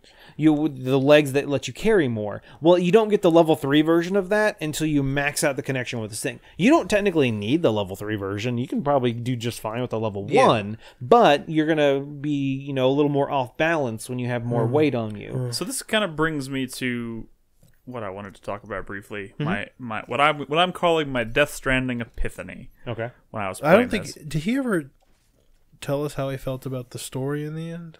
Oh, I think I may have. You're welcome to. Can we spoiler free? Can I get my thought out first? Yeah, get his thought out first. So this game is very divisive, right? Sort of. I mean, it's got a high Metacritic and everybody playing. Yeah, it but at the same time, I see people who either Chris Davis hates it. I see people. There's a lot of people who love the game. There's a lot of people in our own community who love this game, who are really getting into. It got the most Game of the Year awards. I mean, it got the most awards at the Game Awards. We'll talk about that. A lot of people in our own community are very into the flow of the game, the mechanics, just the general systems, and maybe on a broader scale, it's reviewing well. But at the same time, I'm seeing lots of people whose comments about it to me feel like this is boring, or this is just like, I hate to say things like I don't get it.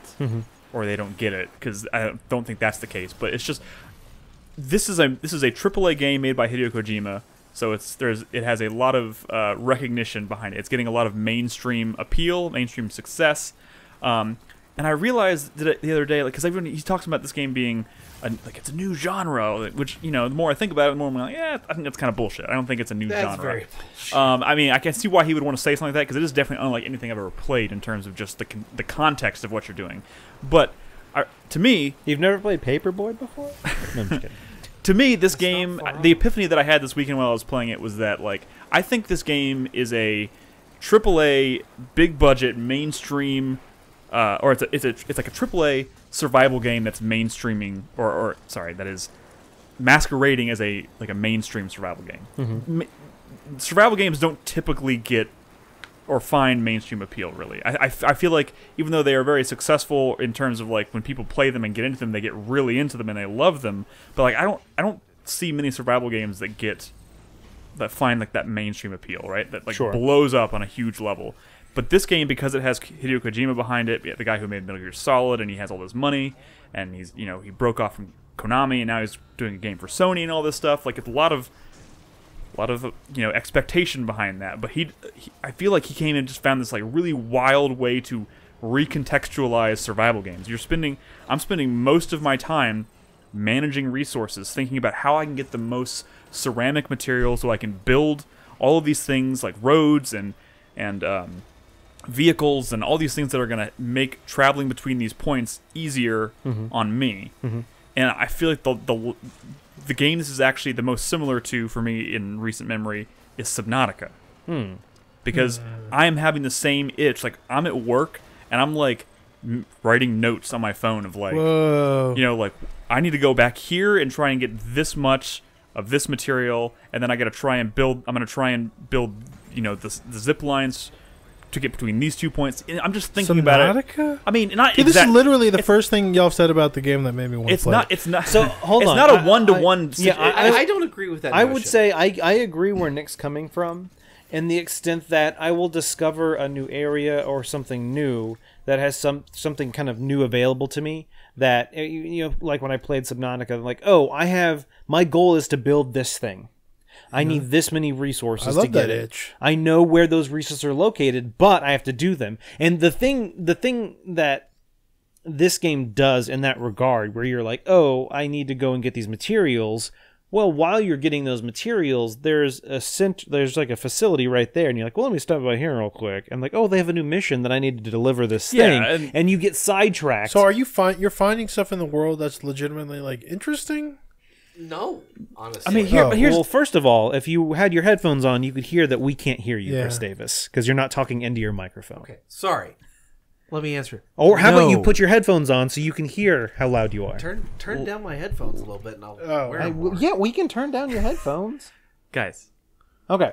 But so what I was saying, it depends on your definition of interesting, Brad. Yeah. There are like the mule kind of out centers where there's guys who you go battle and stuff like that. Yeah. But interesting as in like, oh, like a new like a new enemy type or something like you would find in Subnautica. Or interesting was the wrong word. Rewarding. Like will I, if I go into that facility, I will get something that will benefit me? The risks that you take usually trying to venture into like mule camps to like will usually result in getting lots and lots of a particular kind of material that you can then use to build more things. Yeah. So the carrot on the stick is maybe different than Subnautica. Is what you're working on building. Maybe. Subnautica, you were trying to build towards being able to build your ship and get off the planet, but it involved having to venture deeper and deeper, and you would run into scarier things, and which was great. But that feeling of upgrading your ship so it can go even deeper is like super rewarding. That's the similarity. So invert that. So instead of building a ship that could get you deeper into the water or whatever, you're building roads or vehicles or contraptions that can get you from point A to point B faster. It's still that same concept. Like you're still having to find materials and resources because it is extremely satisfying when I've now built out a road. And now instead of having to track over like valleys and rocks and shit and stumble over something like, fuck, I can't take my truck with me now. Sure. Now that I have this road, it is easier to get from point A to point B. But that being said, that's the thing though. The entire point of everything you're doing is you're minimizing your travel time from point A to point B. Correct. You're not doing much else beyond that. I mean, but the reason you want to minimize that travel time is so you can complete missions. But here's the thing: like, I get what you're saying, but that is literally the game. Like, yeah, that is the point. A really good, rewarding loop with a lot of stuff you want to make and get and do. Like as far as upgrades is enough. I mean that is a video game. The loop of this game, or the driving point of this game, is literally to make your job as a delivery man easier. Now, what I was going to say was, the carrot on the stick in Subnautica was going deeper and finding parts that will allow you to get off the planet. And the carrot is a Kojima carrot, which is the farther you progress in the world, the more crazy story shit you're going to unlock. Okay, so let's transition to that, talk about that, talk to Chris Davis. All right. Without getting into spoilers, can I lead with this question? How come when we talk about this game, all y'all really talk about is this stuff and never about the story or the characters or boss fights or whatever? I will say that, Why? first of all, in the 45 hours that I've played of this game, actually, the last time, it's probably been 15 hours since I saw a story thing happen. Jesus, so weird. Once again, it depends on how you play. Okay. If you don't do so there are missions. Whenever you go to a facility, at any point in time, you know how to progress the story. Hands down. It's never like I don't know what to do. Someone will tell you, hey, this is your story mission. Now, if you do 48 deliveries between the last time you told you that and now, you might have forgotten. But at any point in time, if you go to a resting room, there will be, or even if you look on your orders kind of list, you'll see this is the main story I need to do. It'll tell you need to go to this facility. When you get there, there will be an order that is orange. This essentially progresses the story. If you do this, it is story related. I'm just not doing that. Correct. So you'll Well, always but- know. And Reminds me of Metal Gear Solid 5, honestly. kind of. Maybe. The reason I haven't been talking about like the story is mainly just because I don't want to spoil things. There's plenty of story beats I can talk about in this game. I don't want to get into. I will say that boss battles are not super frequent. I've had maybe 3 so far in the game, and I think I'm around 50 something hours, 53 hours. That being said, any encounter with BTs in the world can turn into a mini boss fight. When you go into fighting like a catcher, I think they have like different terms or whatever for the big BTs that you fight.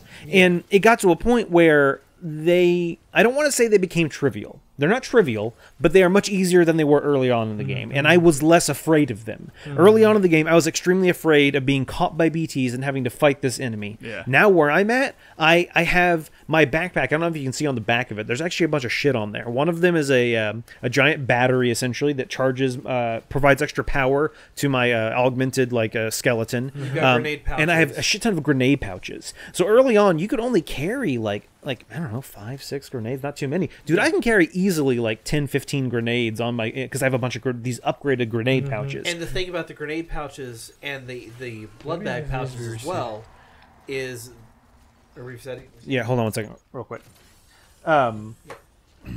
Please hold. So Yeah, the thing about those pouches is that they're not subject to timefall degradation. Correct. So anything that's in that backpack or in those pouches, they don't degrade over time. And the same thing you can see on my backpack. There's actually a wrap around it, like the tarp thing we talked about. Yeah. But yeah. So anyway, I'm less afraid. And so there was actually a point where I was in this area, kind of similar to where I'm at now, and I was like, some BTs were there, and I was like, you know what, fuck it, I'm just gonna fight them. It'll clear up the time fall for a while, make my life easier. So I let them kind of take me. I go into battle. I'm like, oh, okay, Nice. Here's this catcher guy. Oh, there's another one.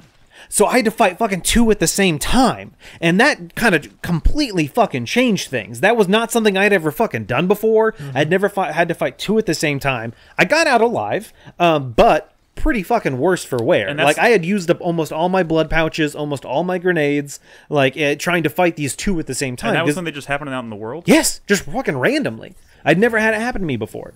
So it did kind of throw me for a loop. It can happen. Yeah, and so obviously it's probably something they don't throw at you early on. But there was another scenario where I would say, like, I just didn't want to talk about this. I don't want to spoil stuff. But like, there was a scenario where normally, like, the catchers, I think is what they're referred to, or they might have different terms. I know Kojima tweeted that they have different terms. There's, Like the lion-looking thing. Yeah. It was the only one I had fought. But then randomly, oh shit, there's one that's like a fucking whale. Or like a dolphin thing that I'd never fought before, and then there was like one that had all these fucking tentacles. It was like all of a sudden I'm encountering these other types of like BTs that I'd never seen before. That really do like kind of change up combat, and they kind of throw you for a loop for a bit. But like I said, But only for a bit, though, because Correct. the variety isn't really there. yeah, there's only a few of them, especially for like their combat. You know, the actual AI of them.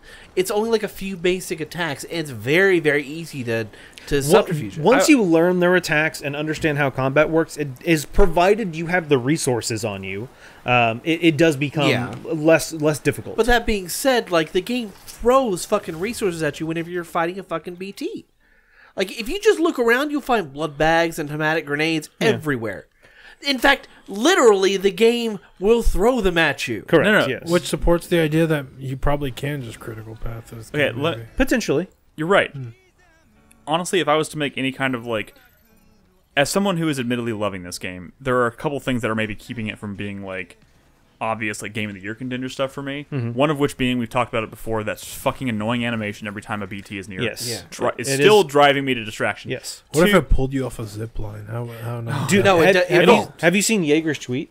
No. He was riding the floating cart down a mountain, like snowboarding or whatever, and that thing happened, and it zoomed in, but he was still moving. It didn't stop him from moving, so he ended up crashing because the animation had started. In regards to being on a zip line, no, that animation doesn't actually happen when you're on a zip line, which is one of the fucking reasons I like building zip lines. Yes. I will say this: if I was to make any kind of like suggested improvement to this game, it would be lower the amount of resources required to build like roads and stuff. Like it's gotten to the point where it's ridiculous. The later roads are pretty insane. It's insane. But again, if you progress more, I think that you'll find that more people are contributing. Perhaps, yes. And the second thing I would do is like made combat less common. Like I wish the encounters with like BTs and stuff were less frequent, so that it would make it feel more special when it did happen. I don't think it's that it needs to be less frequent. I think it needs to be more dynamic.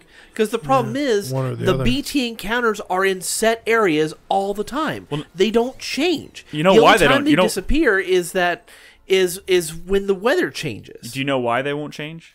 Because that's where those void outs can happen. There's a lore reason? They will actually reason. if you get grabbed by a BT, they will drag you across the land to a place where it is safe for a void out to essentially happen. if a void out happens here, it's not going to affect geometry is roads. friendly and for shit that. It reminds me of the summons of Final Fantasy 15. Kind of. yeah. Yes. You know, I will say I've observed a lot of this game, and I've heard a lot about this game, and I am interested in this game. But just from what I've seen, I feel like it's a really cool idea, and I'm interested in playing. But I feel like it's 2 or 3 like mechanics or gadgets away from being like really impressive to me. But like I feel like it slowly built to something, and the zip lines are cool. But I feel like it needed, like a way, like a cool hang glider to get down off a mountain, or like something to, think about like Breath of the Wild, where you get that story upgrade that lets you shoot way up in the air. Yeah. Just something, right. Like like I said, 2 or 3 more things like that significantly impact the way you get around the world. So we need to cut to break, but no, we do. I do want to hear Chris Davis's final closing thoughts again without spoiling anything. Because can I comment on Brad's thing just before we get to Chris Davis? So I agree with you, Brad. There are a few mechanics I wish this game had that would maybe make it that much better. Yes. In my opinion, this is not Game of the Year. It's a really fucking good game, and I think of it like an Assassin's Creed game, where it is not an amazing fucking game. It's a solid game. It has some really good mechanics, some good addictive qualities to it. It scratches that itch of mine where I fucking see something in the distance and I want to interact with it. I want to go get it. Yeah. I want to complete my connections with facilities. So when I see a mission that is something I can do to increase my connection with that facility, I want to do it. So that's the kind of itches that it's scratching for me, and that's why I'm enjoying it. I will say this is one of the only games that I've played this year that has like made it like I start to get sleepy like around like 10:30, 11 o'clock at night. This game has kept me up until 1 in the morning on multiple occasions because I just can't stop doing it. That's good. Yeah. Which is great. Sorry, Chris Davis. Chris Davis, what are your final thoughts that you would like to share? I mean, I would say that Kojima remains the exposition king when it comes to storytelling. Yeah. Throughout this game. In terms of quantity. It's well, yes, very much quantity. Quality is an issue. Sure. It has always been, I think, in his games, to be totally honest. Like, it wasn't until, so I spent 80 hours before credits rolled for the second time. For the second time, not the first time. Yes. Sure. Okay? It wasn't until hour 78 that I found out definitively what the Death Stranding was. I mean, that's. Okay. I feel like that's kind of the point. I feel like that's kind of like that's also like the carrot, right? You're trying to unravel all this. I don't want to know. I don't want any hints as to what it is. Big sweeping comments. I mean, were you attached to any of these characters? Was there any sort of like emotional response to the story, or until like the very end for like just like a 5 seconds before the credits roll for the second time thing, I wasn't really emotionally invested in any of the characters. Like it's only at the very end where they throw a slight twist at you that you're like, okay, I care for this. Is this a universe world characters you want to see more of? Not really, no. I think all the storytelling that can be told about this universe has been told in this game. I mean, I'm going to be honest. If this is the kind of project that Kojima makes, I would be happy if this is a one-off and he moves on to doing something else wild and crazy. Did you see that tweet from him, though? About the horror game? Yeah. Yes. Okay. But I don't want another game in this series if it's going to remain the same gameplay. Fair enough. I don't think the gameplay does justice apart from those one-off chapters that I don't want to go into because I think they're probably the best parts of the game. Chapter 4 would be one of them, I would imagine. What if in Death Stranding 2 you get a quadcopter? I mean, so they've already explained in the lore why they can't do flying vehicles. Oh, okay. Yeah. But that's the thing. For a lot of the fucking exposition and the story stuff that you really want to find out about, it's Dark Soulsian in that you have to go read fucking item descriptions and you have to read interviews that don't fill you in. There are what you really want to read. I'm not going to read any of that Yeah, stuff. Is that a and problem? there's so much of that. As someone who likes lore a lot and often stops to read notes and stuff, there's too much for that. There's a shit ton of I'm stuff not in going to this read. game. I mean, but it is unacceptable. I will say this. A lot of the stuff is like stuff on the periphery there. Like I told you about like Fragile's umbrella. You learn kind of like what that's all about. Things like that, like little elements that you see, you're kind of like, ooh, what's that? You find out a lot about stuff like that by reading them. None of it that I've seen so far seems to be like super imperative to like understanding. I'm sure the there's story. a YouTube video that can go over all of the most important lore from those emails. Yeah, and I will say this. Yeah, that's kind of what you need for this game. I don't know if unfortunately. I'm emotionally attached yet to these characters, but I am. Brad, that was me encountering BTs on a zip line. Okay, That slow down for like a fraction of a second. That's what happens when BTs are around when you're on a zip line. Okay. Which is why I like zip lines. But that being what I said, like at the same time, like there were some decent twists in here that I did enjoy finding. Payoff worth it. But at the same time, like there were a couple in there as well that I don't think were built up at all or were worth the effort of even writing. They didn't feel earned. No, they did not feel earned at all. If someone only wanted to play this game for the story and really hated the gameplay, is this game worth it? No.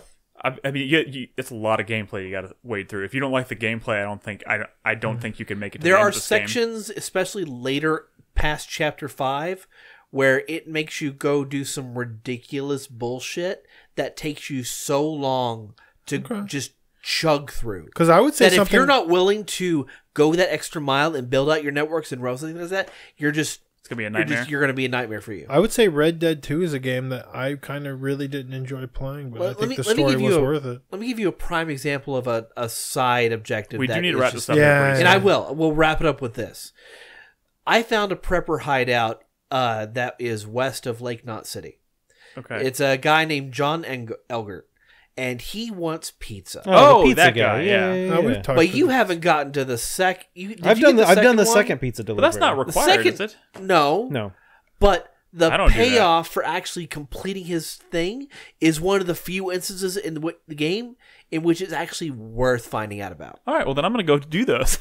Thank you Deliver for letting. But for the thanks effort for the pro that tip. you have to do for the second one, it's ridiculous. Yeah, it is a fucking pain in the ass. I'm kind of putting that one off. Anyways, we do need to wrap it up.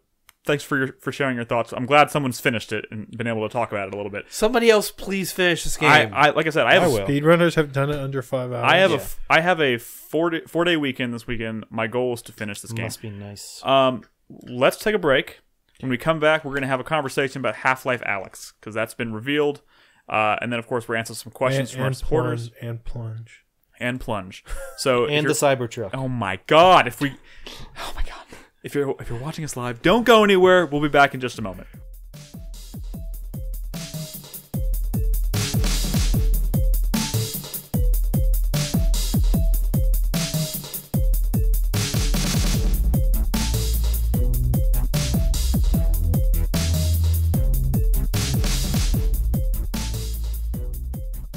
I've told you about the 2 mythological creatures that have visited me, and I'm waiting for the third to before a very significant thing happens to me, I guess, right?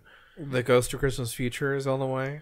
Something mythological like that, right? Where 2 times I've gone into work very early in the morning, and on I have to badge in to get into the building, right? Sure. And on that thing where I have to badge and punch in a code, I've been visited by 2 large creatures. One was a giant moth about this big. Damn. And the other one was a giant stick bug, about this fucking big, just hanging out on the fucking thing. And I'm just waiting for this third mythological beast to visit I'm me. waiting for you to show up and there's just like a giant moose hanging out right there. I mean, oh my god! Also, I have been visited by the third mythological beast just 2 weekends ago. Okay. Not last weekend, the weekend before. On Saturday, I was probably 6 in the morning. Okay. 6 in the morning, driving south on Mopac. Okay. Not many people on the road. It was Sunday. Okay. yeah. Sunday morning. I'm in the fast lane. Okay. There is a buck charging towards me on Mopac Wow. in the Okay. fast lane. Charging towards you? Charging towards me. You're about to have a head-on collision with a buck. a buck, Going about 70 miles an hour. a buck, 80, a buck on Mopac. He eventually shot over towards the shoulder, and I don't know what the fuck happened after that. But that is a mythological beast encounter. Holy shit! I saw a deer on 35 and Was it charging at you head first? it would have been Hester's Crossing. No, it was very much dead. Oh. Someone else, it charged at them and it lost. I felt like the buck Stopped there. made it even seem more mythological, right? With There the it huge is, antlers, Nolan. There it is. immediately That's how made we me come back think from the of the end of Red Dead Redemption 2. Well, the Oh. end of the good part of Red Dead Redemption 2. Oh, fuck off. And I don't want to say anything, but I was like, wow, I thought you were going to say like Princess I'm gonna Mononoke die. or something. yeah. But All right. I need to watch I feel that like movie again. I feel like that's a It's been great long way to time. segue back into the show. Welcome back. We have something to discuss.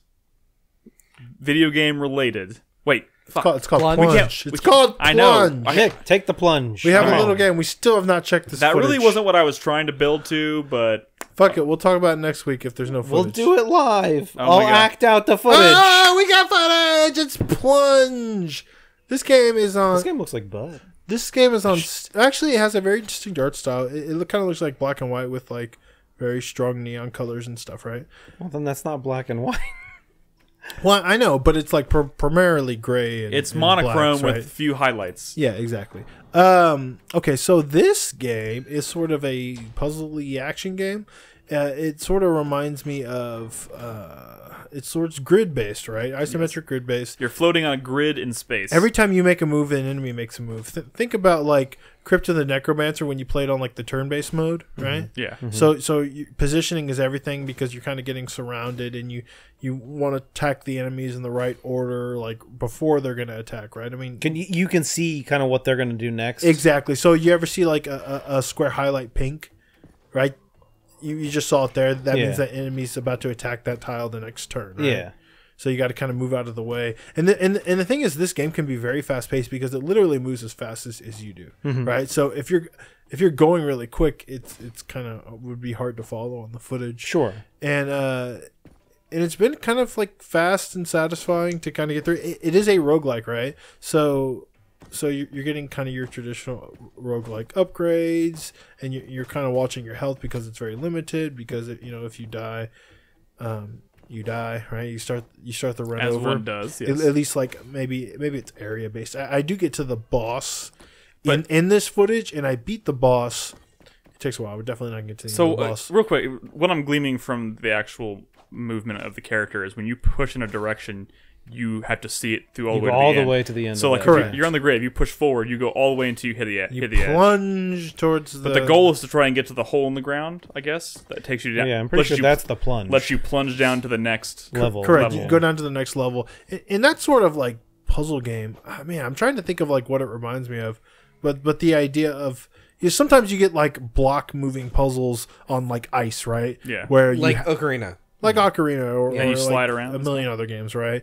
So you got to think about where you're going to end up, right? Crosscode. And so, crosscode, yeah, sure. Yeah. And sometimes getting to the exact position you want requires a little bit of thinking, but mostly it's about the enemies you encounter that are, I guess, slowing you down the most. But it's sort of a fast-paced, kind of rewarding. Man, the boss is after this floor, but I think this floor might take me a while. Carlos recommended this game. He says it's pretty cool. It's one of the yet another hidden gem of 2019. I've not played like too much of it, but the boss I get to was like a pretty cool design, and I had a lot of fun playing. If I have any problem with it, outside of I guess any problems you might have with something like a roguelike, is that the visual style when you get kind of surrounded. Since everything's sort of like monochrome, it can be a little difficult to parse sometimes. I mean, at least the squares where you're going to be attacked are like a bright pink. Mm-hmm. But when you're surrounded and there's not like an attack, sometimes it's a little hard to parse out. It can get a What are you little playing this on? clustery. What are you playing this on? I'm playing this That's on on PC. Steam. Yeah. On Steam. Okay. I don't know if it's on anything else. This would be like this is the boss. this would be like a good Switch game, obviously, Oh right? yeah, this would be Good on fast Switch. paced like puzzle game. And like I said, once I got to the boss, I was like, oh, this is kind of cool. You know, I got attacked when it's like arm is down and that sort of stuff. But then the boss keeps putting down these things that are sort of getting in my way, and then enemies start spawning. And it gets really tricky, right? You got to kind of slow it down and really like think, right? And like other roguelikes, like like so many roguelikes, you get potions that you don't know what they do until you use them. So randomized potions. yeah, and I get a little desperate in this boss fight, so I probably shouldn't have done it, but I didn't realize some of the potions can be like as negative as have like really negative effects, and it ends up flipping the screen upside down. And in a game where every turn matters and you're going to the end of the screen, it fucked me up so bad that I didn't know. I was just pressing random buttons. And after I beat this boss, I get to a new area that has confused tiles. That as soon as you land on a confused tile, it stops. And your directions are flipped for one move. But it fucks with your flow enough to where you're just like, okay, what the fuck do I press? So you're dealing with these confused tiles while you're being surrounded by enemies. It can be really tricky. But, since it's like fast paced and, kind of has like a neat style to it, I'm having a good time. I see what she did there. She kind of like fucking blocked me. It's a cool game. It's called Plunge. I don't know if it's on anything else. I would look it up because it's pretty cool. It's yet another seems like polished indie game that no one's gonna fucking play because this industry's fucked, right? Yes. Sounds about right, Punch. Brad. Thanks for the recommendation, Carlos. Well, this wasn't one of the ones that was delisted the other day, though, right? Oh, Hitman Go kind of ish.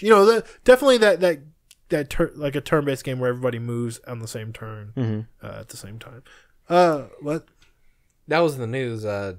Steam delisted like 1,000 games. What? I did not hear about this. Why? What's Because the they reason? were abusing their advertising tools Oh. to get on the front page.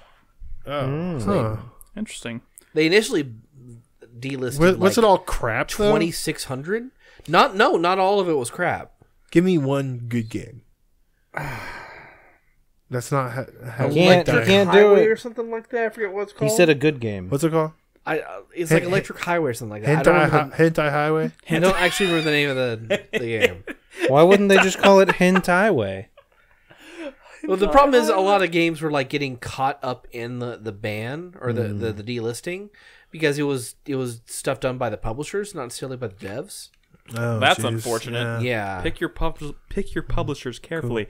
All right.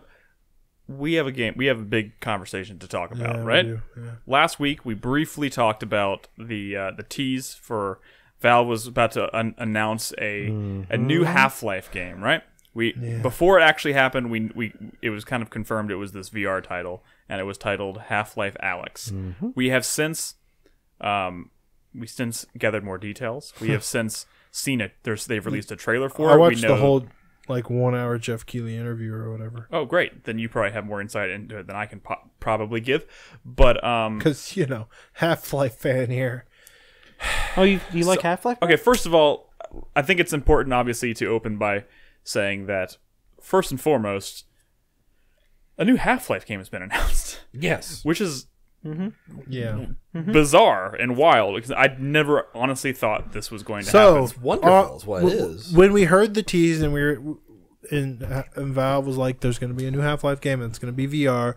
I was not pleased on the last podcast, but I was also envisioning, probably going to be like a little cool 3-hour thing. Sure, like a little experience. Yeah, a nice little experience. Like a super hot VR or something. Yeah, yeah, definitely. Which, by the way, is incredible. Oh, of course. If it was a 3-hour game that good, then I would have been impressed. But I envisioned something that Smaller in scope. is smaller in scope, not the next Half-Life game. This is apparently a 15 to 16 hour game. Yes. And for all intents and purposes, now that we've seen the game in motion, they've revealed the trailer, it looks like a Half-Life. It looks great. It looks like an the amazing Half-Life trailer game. looks awesome, right? Yes. Yes. I mean, Why would you expect Valve to put out? They've done stuff like that. Like when the Vive came out, they did this thing called the Lab, which was kind of cool, right? Yeah, I think the Lab's pretty that cool. was an experiment thing, but this. But it was like they specifically but said the this point product is a of- flagship title. The point of the Lab, is it's essentially a bunch of like tech demos. That's like the point of it. Yeah, but I mean, I expected something smaller in scope. I mean, here's Okay. Here's the real reason. I mean, it's been 12 years since we had Half-Life Episode 2. Correct. People at this point had just kind of accepted the fact that Valve was kind of done with doing that kind of game. Some people. Like No, Chris Davis. look. There is no reason to believe that there are the diehards out there. there is no reason No, that there's anybody also people should. who think there was a second shooter on the grassy knoll. But I mean, just because someone believes it doesn't mean it's true. For like Nick said, 12 years of them not producing a game, what makes you think they're going to with any confidence? I mean, yes, you could say, oh, they could, because yes, in theory they could. There's nothing that says they couldn't, but going 12 years between games does not lead a lot of confidence. Valve has also kind of established themselves as like one of these companies that seems more interested in just doing cool tech shit than developing like actual games for said tech. You know what I mean? Like they almost to me feel like Facebook, right? Facebook in the Well, news. they're providing a platform for other people to put stuff on. Yeah, but like Facebook today in the news bought the developer of Beat Saber. I didn't hear about that. That happened today, and like they're that putting sucks. more money into like developing VR games and stuff. Like They're basically hinting that there's going to be more studio acquisitions. yeah, but it's because like look at the kind of stuff they're gravitating towards. They're gravitating towards these really cool like more casual VR experiences, I suppose. Like that's kind of the way I've felt about Valve for the last at least 5 or 6 years, because I had kind of given up. Like I thought they were all about Dota, and like this was we weren't ever Half-Life for all intents and purposes was dead. And a lot of the people who were responsible for dead, Half-Life 2 dead back in like in a Valve sense, not dead in like no one ever believed we'd never see another Half-Life game. Correct. It just became a meme because it's been so long, Yes. right? Like everyone was just saying, well, they're probably like scrapping all these ideas because they have to live up to these expectations, and Half-Life 3 has to be like a landmark thing, and it has to be crazy, and who knows how long that's going to take. But I think we all It's eventually an intimidating project. expected it. We all expected it, right? Yeah, correct. hoped. I mean, but here's the thing: The a lot of the people who were responsible for Half-Life 2 aren't with the company anymore, right? There's been a lot of people coming and going since that game was a thing. It's also one of those some things like people when are they still finally there. do get back to making it, is it even going to be the same? Well, this certainly. I mean, looks like this fucking definitely Half-Life. is not what I was expecting. It looks much This better. trailer just looks like a new Half-Life game. I know, and it looks honestly, and it looks great. I want to get that right off the bat, but like I find this extremely frustrating. I think 90% of the people who played and love Half-Life 1 and 2 are not going to be able to play this game. Mm-hmm. This is extremely cost prohibitive. yes, Right? You have to have a monster of a PC, and maybe not even like a monster of a PC from a few years ago. They put out minimum requirements, right? Mm-hmm. And like those are extremely high. Yes, I mean, you I also had to have a haven't seen monster the of a minimum PC to play requirements Half-Life yet. 2. I mean, And we're talking minimum, not recommended, right? which is why, like at the beginning of this podcast, I was talking about how, like, I mean, to be honest, to be upfront, like I am considering. I'm starting to look at headsets seriously, but I'm also under the impression that if I'm going to get serious about playing this game, aside from the headset, I am probably going to have to update my graphics card if I want to play it and have the full experience. I think everyone should wait. Because for all we know, this could get delayed. Tech could get a lot cheaper.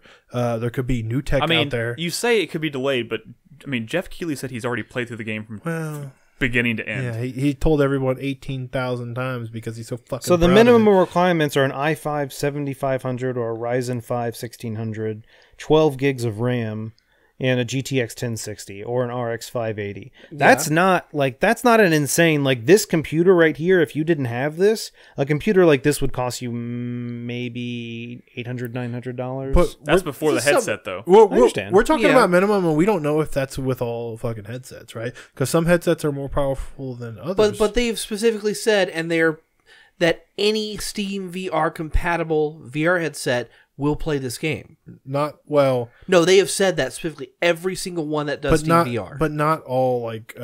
Now, to the visual fidelity that's comparable with the optimal experience that is the Index, of course not. But for example, like the Quest one, right? That's the one that you don't have to be connected to a computer to play. I mean, that's the only wireless one. But that has to. But you have to have the cable that connects to the computer to be able to. Yeah, because correct. Yes, you're not going to be running that game off the headset alone. Well, no, that Quest, it does not wirelessly go from a computer. It wirelessly goes from a phone. Yeah, or you can wire it into a computer. Yeah, it has to be wired. But the thing is, it's not just a monster of a PC. It's you have to have PC VR, which is very, very expensive for a library of things that are a lot of shooting gallery games. It's not like people are like, well, it's like buying a new console, but buying a new console gets you 8-10 years of amazing games. That a steady flow of games, a steady flow of amazing games every single year. Consistently, like VR is still kind of like early tech, and there's not a lot of Half-Life. There's no other Half-Life Alyx full Half-Life game for VR. Okay, so, well, I mean, like, here's the thing: like PSVR, right? Last year had an amazing year. Sure, haven't touched great games. Haven't touched it this year. Which is a fucking bummer. So here's my hope.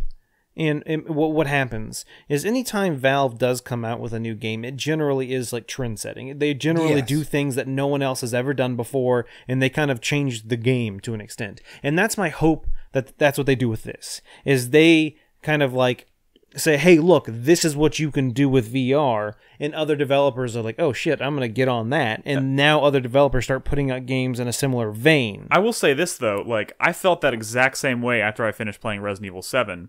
Because I was like, I can't believe this game exists. I can't believe I just spent 15 other hours. than Resident Evil 7, like, how many AAA VR multi-hour experiences have there been? And here's the important thing. You can play Resident Evil 7 without having an expensive-ass VR headset. I know. But I can't afford a PC VR headset. I'm going to have to borrow one of y'all's after y'all are done with this fucking game, and I adore Half-Life, right? Like, this shit is expensive. You list to me a bunch of bullshit prices because a lot of those... I list you the realistic prices for what they're selling at right now. A lot of those prices do not come with the controllers. I don't think he's saying you're a liar. I think he's just saying the setups you have to actually be able to play this game. You gave me like the index, the $500 index price, which is horse shit, right? That's the cost of the headset. But you can't play this game with just the headset. You have to have the controllers, which for the index is you don't need the index controllers to play that. To play this game? No. What the how the fuck are you going to control Alyx Vance? It works with any SteamVR headset and controllers. He's saying you can buy a not index controller and still use it. Yes. Okay, but what I'm saying is you have to take into account all of those costs. Okay, right? You're not. It's like I personally equate a VR headset to like a flight sim enthusiast buying an expensive joystick. Sure, but this is a new Half-Life game, and literally the last Half-Life thing came out 12 years ago. Yes. We've been waiting this fucking long. Yes. And 90% of people are not going to be able to play this. At least not in the form that it's going to release in, right? Which is why they're making certain that every VR headset can play But it. dude, here's... Hold on. We're talking in circles. I know. Here is the problem. And this, there's really no... I'm probably going to get a headset. I'm probably going to play this game. We're going to make sure Brad plays it. We're in a situation where we can lend this thing around and we can all make sure we play it. The problem is... A lot of people what you can't deny is that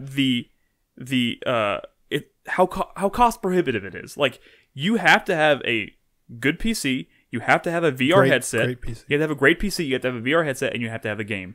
And I'm talking like, even if you already have the PC, but maybe you don't quite have the graphics card, it's going to be $1,000 at least to get the headset and to get the graphics card that you want or need to play it, and then to pick up the cost of the game itself. Which would be fine if Half-Life 3 was the thing that they led with. 2, if this wasn't a full fucking Half-Life game. 3, if it wasn't 12 fucking years since the last one. And 4, if literally the last Half-Life game wasn't a part of the greatest video game value deal to ever come out ever. The orange box was $60. It was Half-Life 2. It was Half-Life 2 Episode 1. It was Half-Life 2 Episode 2, which was brand new. It was Portal, which was brand new. And it was Team Fortress 2 that was brand new for $60. Literally the greatest video game value of all time in the history of video games to the most cost prohibitive, expensive fucking thing. That's insanity.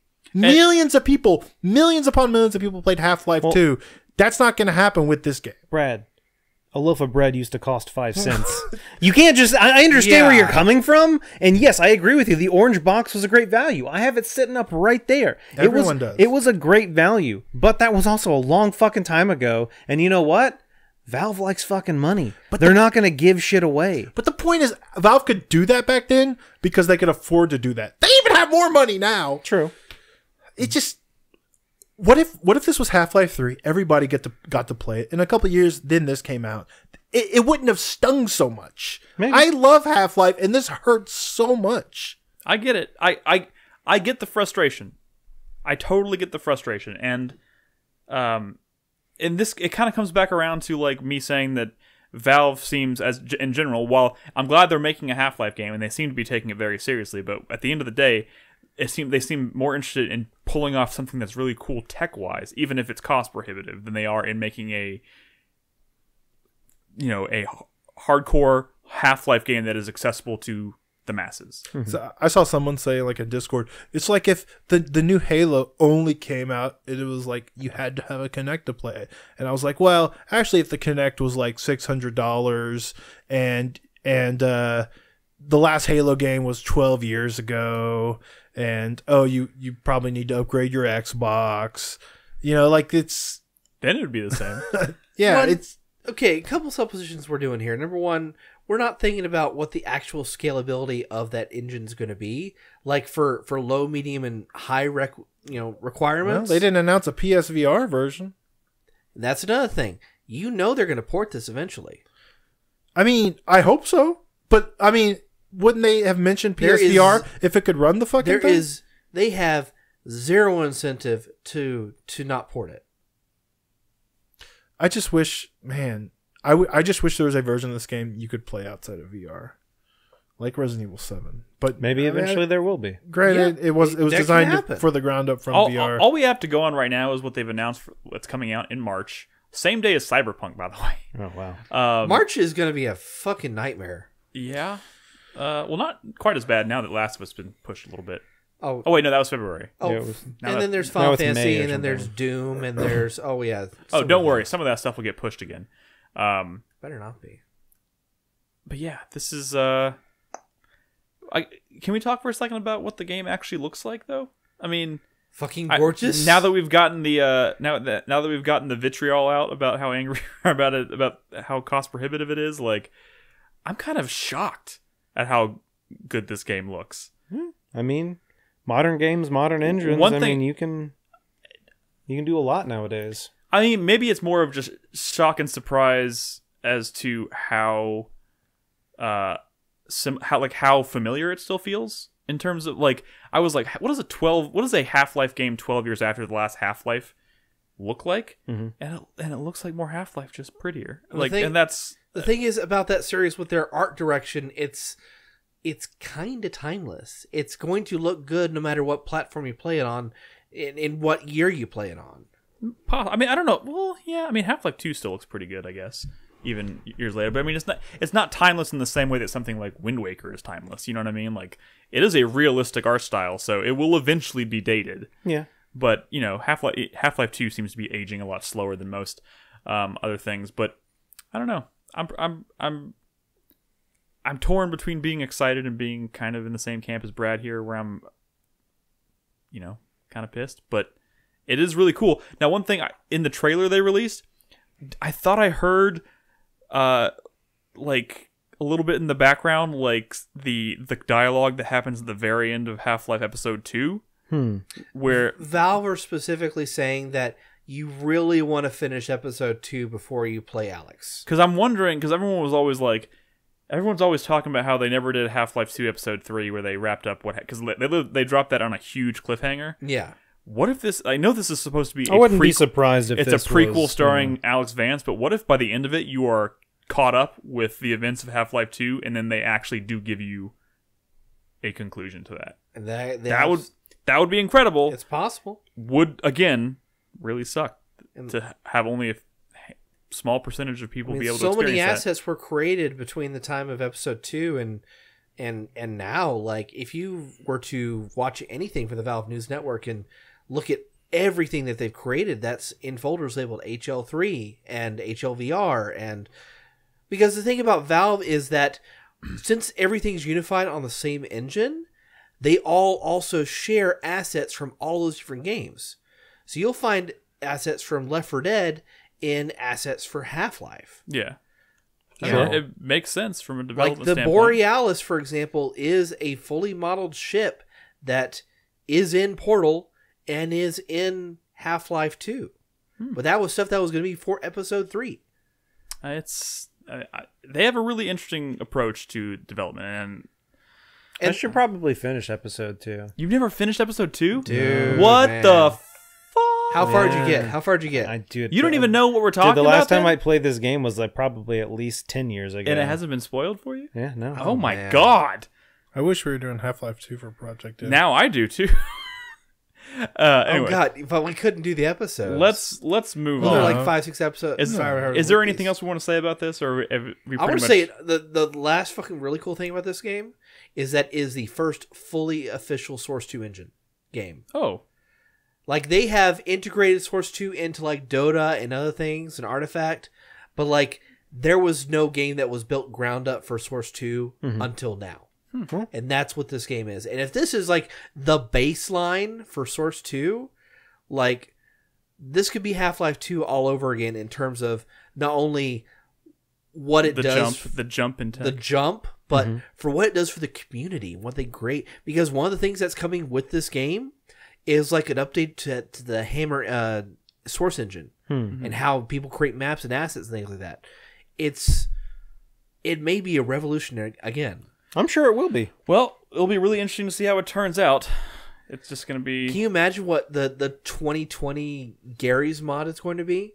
Oh shit! What I'm ready for some Source 2 I saw Nolan's- prop hunt. Think about all those different community things that are going to be created because this one game came VR out. prop hunt. Mm. Sorry, getting ahead of ourselves. All right, let's move on. Let's shift gears a little bit. The other news topic. I don't know how much there is to actually say about this, but the Game Awards are coming up in a couple weeks, and Jeff Keighley has unveiled the official categories and nominees for the award show this year. How many of them were sponsored? Honestly, going off the list here, I don't have the list of sponsors. Best action game brought to you by Mountain Dew. What I can say, why am I not seeing the full list? Oops. There's like a fresh game award sponsored by Subway, I think. Oh yes, there God is. damn it! I mean, so I don't know how seriously we take these awards. I guess it's the closest thing we have to like a mainstream like award show, like the Oscars or the Grammys, I guess, in the industry. But they released their nominees, and I do want to, before I get too far into talking about the nominees, I do think let's see, somebody. Okay, so last week, Ultima Inferno. I'm reading off one of the questions. So We forgot to do that dude's feedback. what dude? From the feedback about Oh Half-Life. shit! Should I go back? Sure, read it real quick. Yeah, do it. Well, let's finish this and then we'll double back. Yeah. Don't let me forget. All right. So Ultima Inferno last week had asked, with the announcement of the Game Award nominees today, what would you say is a game that was overlooked this year? I think one thing we can say safely, I mean, the reason it's getting maybe more talk this year than most is because Death Stranding was nominated. Nine times? Was it 9 times? Really? Isn't that problematic? It's a little problematic, mostly Yeah. because obviously Jeff Keighley is buddy-buddy with Hideo Kojima, and he's in the game. You mean butt buddies? And he, like the relationship between him and that game and Kojima at the actual Game Awards has been very, like, a big part of it. I mean, it's kind of corny. There's a little bit of slime there. Yeah. A little bit of slime there. I think it'll be it'll feel worse if we see it like kind of clean up at the awards. You know what I mean? Like if it goes home with a bunch of awards, it's gonna feel even worse than just seeing it nominated a bunch. And not that I'm even saying it doesn't deserve it. It's just one of the it's kind of like this is the bed you made. You have a professional relationship with Kojima. You're part of his game. it's almost kind of like maybe that should kind of disqualify it from being eligible for these kind of things, even if it does totally deserve to be nominated for Game of the Year and Best Performance and all this stuff. It's just going to be, it's going to Run down the list. all right. So I'm not going to read every nominee at every list, No, every specifically, award. everything Death Stranding is nominated for. Game of the Year nominees this year. Obviously, this is the big one. Control, Resident Evil 2, Super Smash Bros. Ultimate. I forgot that came out this year. It didn't. They do December, or they do, They go from December to December. or they do like Or no. halfway through November to halfway through November. Okay, that makes more sense. Okay, Super Smash Bros. Ultimate, Sekiro: Shadows Die Twice, Death Stranding, and The Outer Worlds. Not that I'm saying not even The Outer Worlds is not. I mean, In all honesty, The Outer Worlds is the dark horse of that race. in all honesty, Yeah. for me, there's only one winner in that list, I was, in my opinion. are you going with Sekiro? Yeah. I mean, I think Resident Evil 2 I has think- a good chance of winning. I think Resident Yeah. Evil 2 absolutely has a good chance of winning. My only problem is while I understand that it is a new game, And it is still a remake. I do want to point out here, You know, like- and Prince of the Universe has a very important point. Jeff Keighley doesn't nominate the We games. do not know actually the full extent of his involvement and input in that, because from what I understand, no one knows how the winners are chosen. People vote on them. I mean, but he votes. I mean, there's some input from Keeley himself. Yeah, how much does his vote weigh compared to like? I don't know, and we'll Yeah. never know the answer to that, so let's not waste time talking. I mean, it's just one of those things where it's kind of like nobody really knows the specifics, so maybe a game like Death Stranding should just kind of be not eligible because we all know of it. Or at least there should be like an asterisk that says, hey, by the way, full disclosure, I'm in this game. I have a very obvious, very close tie with the director of this game. You know what I mean? The only way they'll do that is coming off of a joke. Yeah, true. I mean, they're gonna have to be jokes about that at the show. If they give this game an award and don't make a joke about that, it's gonna be real scummy. To be honest, guys, I mean, prediction. How did it get? So I have a list of everything he got nominated for. Okay, real Death quick. Stranding. Just real quick, I want to get this off. Game of the Year category. I think this is kind of a weak list, to be honest, and I think there's some glaring omissions. I'm gonna call it here. I think Control's gonna take it. Control's gonna take what? Game of the Year. Are you kidding me? No, Nick, because you are out of control. No. I'm not saying. Yeah. I'm not saying that's what I would vote for, guys. You're Yeah, I know. I'm saying I think that's the game that's going to take it. I think that's one of the most divisive games on. I that think list. Control's going to get boned. You'd be surprised. A lot of people have a lot of problems with that game, like weird difficulty spikes. A lot of people, from what I understand, didn't actually finish that game. I'll be honest. I am blaming this prediction purely on the fact that every time Game of the Year comes up at these award shows, it's always the one I least suspect is going to win. It's gonna be RE2, or I hope it's RE2. Honestly, I think or Death RE2. Stranding. I think RE2 has a good chance of taking it as well. How about? So I have all 8 awards that Death Stranding got nominated for. Instead of going down every category, I mean, yeah.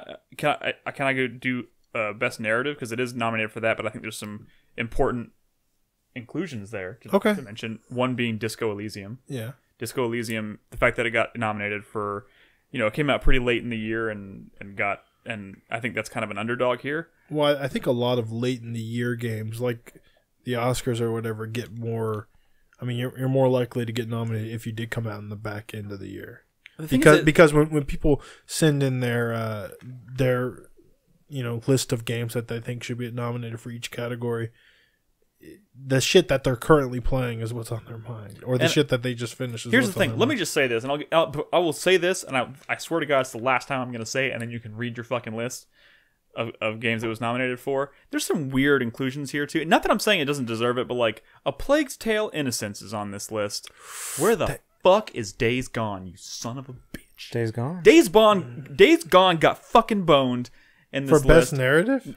It's not included anywhere. Oh, it got no nominations. It got no nominations, Whoa. and Days really gone. it should have been included. And Death Stranding got 9. There were 2 Death Stranding nominations in Best Performance for 2 different characters, and for Mads Mikkelsen and Norman Reedus. Norman Reedus, by the way, I'm sure he's great in Death Stranding. He barely says anything. Yeah. He's like he's a better performance than Kiefer Sutherland. He's like Kiefer Sutherland. Kiefer Sutherland got a nomination too. You know why? And Sam Witwer in fucking Keeleys are corrupt. And Sam Witwer in Days Gone is fucking excellent, and he has tons of dialogue and tons of like content. That's in that what game. I'm saying. You can't trust the fucking Keeleys. Y'all are saying it's all squeaky clean. Keeley doesn't touch it. It's all the panel of judges and nominators. You think fucking random fucking journalists not nominated Norman Reedus? No.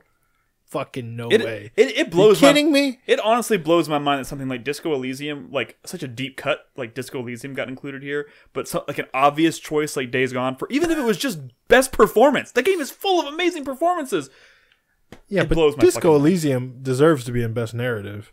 I mean, sure. I'm not saying it doesn't. I think that's a great choice. But it also stands out next to something like The Outer Worlds, which is just kind of like a Fallout clone. You know what I mean? I heard Mads Mikkelsen's actually pretty good. Mads Mikkelsen is great. Yeah, if I was to remove anybody from that list for best performance, it would be Norman Reedus, not Mads Mikkelsen. That's shit. Is Parvati on the list there? For performance? Yeah. Yes, Ashley Birch. Yeah. Okay. Does Death Stranding deserve to be on best narrative? No. Best score or soundtrack? Okay, here's the thing. It does have a pretty good It has soundtrack. a good soundtrack, and it has a good mix of like original music and licensed music. Like I've been listening to both those soundtracks, and they're pretty damn good. And the way the placement of the music in conjunction with what's happening in the game, especially in scripted moments when it kicks in. There's a lot of times where it kicks in. Scripted moments, yeah, it's good. Scripted moments are incredible. When people just throw it up on the fucking like towers and stuff, it's not great. But whenever it comes in like for a dramatic effect, it's great. Sorry, go on. Oh, you know what? Oh shit! Cadence of Hyrule's on that best soundtrack list. Maybe that should win. Yeah. But best action adventure, best audio design, best art direction, best studio / game, game studio. See, best game developer. I mean, I feel like it's gonna be. I feel like it will definitely take home best game studio, just because it's been like such a people have kind of followed it from the very beginning.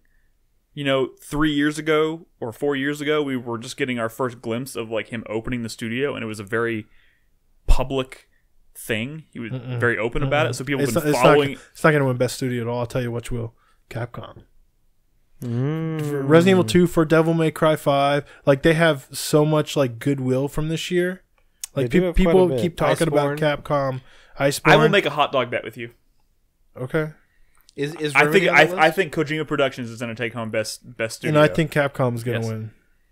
First official hot dog. And bet. if the shit ain't fucking corrupt, I'm going to win. You're right. You're right. Is Remedy on that list? Why? Yeah. I mean, Control came out. Yeah, Remedy's on the fucking list. Sam Lake is in Death Stranding. I mean, is he? Yes. Oh no, I was thinking if somebody else had commented, and I was like, oh, it's just a joke. He's not actually in it. But you're right. Yeah, I saw that. Yeah, I don't know. My fucking Death Stranding has become like this, like it's created this like connection, this like web of connections to like other studios that should disqualify all of them. Everyone's disqualified. Anything anything that touches Death Stranding should be disqualified completely. It's kind of fair, yeah. I'm just kidding. That's probably harsh. Brad, are you? I bet Sekiro's going to get snubbed on a lot of these because again, early in this year, a lot of people loved it. A lot of people didn't finish. I'm going to be honest, guys. It's very difficult. I think this best soundtrack and score seems kind of strange. Mostly because Devil May Cry 5 and Kingdom Hearts 3 are on here, and I don't think either one of those had particularly. I mean, Kingdom Hearts 3 is just more Kingdom Hearts music, which are great, I guess. But like Devil May Cry 5 seemed forgettable. What are the nominees in that category? Sayonara Wild Hearts, which I've heard has excellent music. Yeah, I've heard choice. Cadence of Hyrule. Cadence of Hyrule, probably also very valid. Devil May Cry 5, Kingdom Hearts 3, and Death Stranding. I think Death Stranding you could make an argument for, but like the other two, the Devil May Cry 5 and Kingdom Hearts 3 stand out to me as like maybe there were better soundtracks. Like where's Outer Wilds on the shit? That has, in my opinion, hands down the best soundtrack of the fucking year. It is so good. I mean, Kingdom Hearts. I mean, that's Yoko Shimomura. I mean, that's. Then get Devil May Cry 5 over there and put Outer Wilds. Damn, you hate Devil May Cry 5. Like, it's just, I would never nominate it but for what best about soundtrack. this song? That song, Nero's song. It's so cool. They're Pull gonna my probably Devil Trigger, baby. Oh my god. Pull my devil trigger. Oh my god, I really don't like that game. Damn, you said it. That's the first time you just were honest with yourself. Because before you were kind of like waffling, wishy-washy. It's okay. Disappointing. It's really brown. The alien walls. Let's move on. No, yeah, we should move on.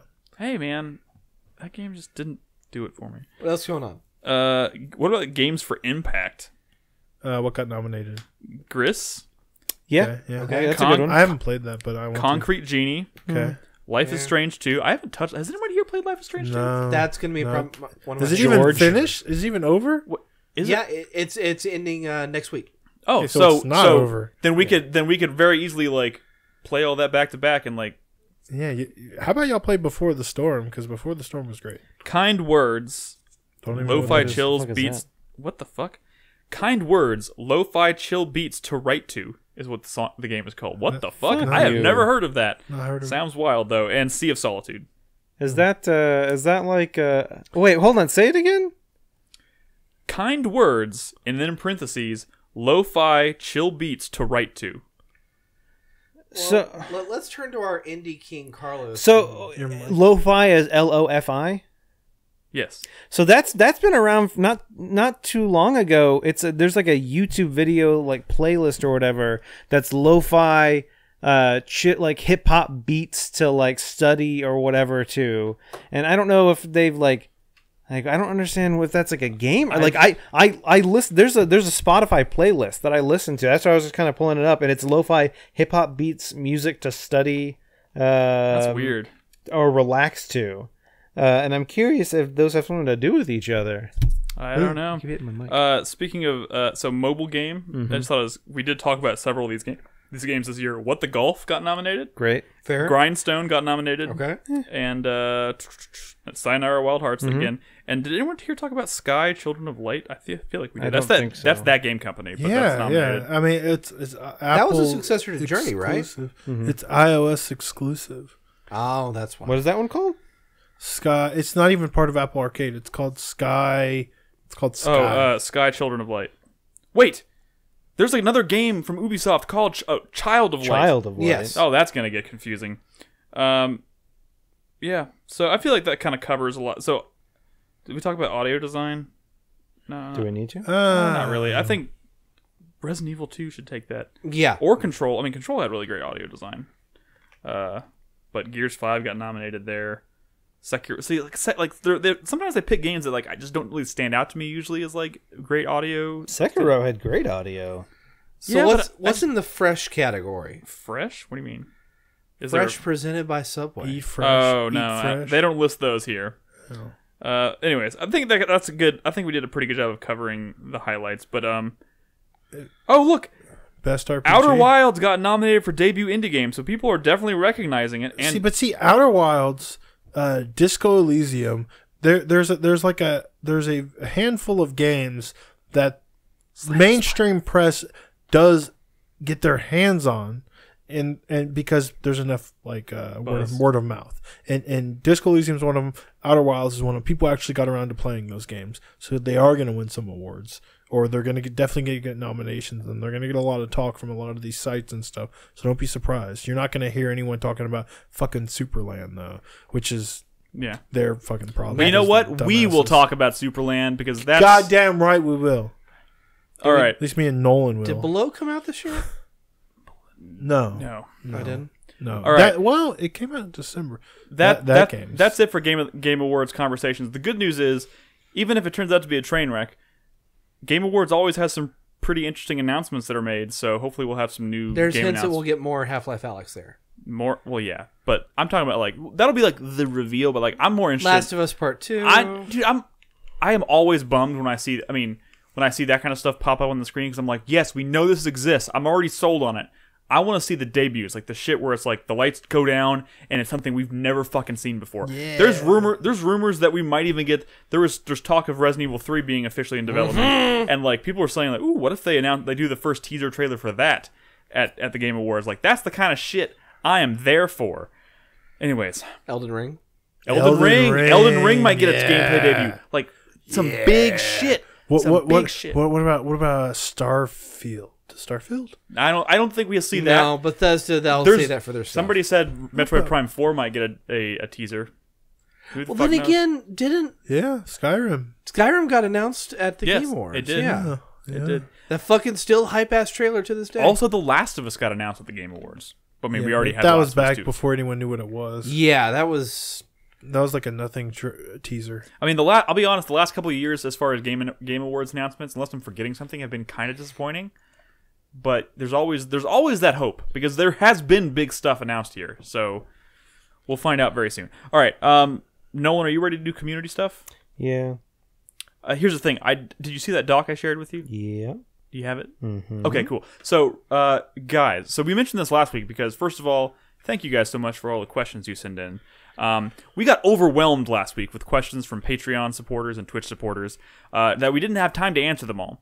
So, and the show was going pretty long. So what we're going to be doing going forward is I'm keeping track of all of the questions that are submitted in a doc, and we're gonna limit ourselves based on how much time we have to answer questions every week.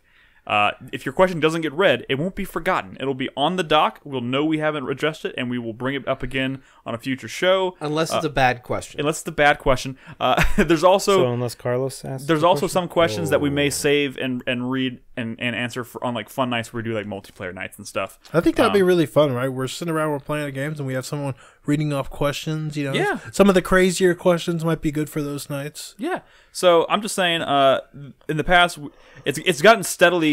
Like, it's snowballed over a while because we started getting more and more questions every week, and now it's gotten to the point where like we have 20 questions. Well, it's like we don't have time. sometimes we'll only have like 4 or 5, but then the other nights we'll have like 15 questions. Yeah. And so Today it is alone we difficult. had 10, or last time I checked we had 10, so there might be more. But There's 15 on the list right now. oh my god! So did you see? Oh, are you talking? we're just doing the ones highlighted. In your okay. I last figured. night. I figured.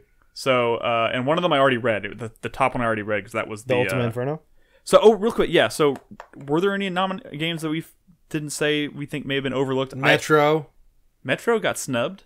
Fucking snubbed across the board. Was did Fail Seal get any nominations? No. I think we did a pretty good job covering that. But thank you for the question, Ultimate Inferno. Wait, East Combat 7 wasn't in the best soundtrack. What about? No, it wasn't. That Fuck you, Ken Keeley. does have a good Fuck soundtrack. you. Feedback? That would have been the inspired choice. The feedback from earlier we didn't do now. Oh, fuck a duck. Thank you, Brad. You actually remembered. Sorry. We're bouncing all over the place tonight. I said earlier when we were talking about Half-Life, I was going to read this feedback from Slopdog. He says, after seeing the trailer for Half-Life Alyx, it's very exciting to finally see another installment in the series, but it's a cautious excitement after 12 years of nothing from Valve.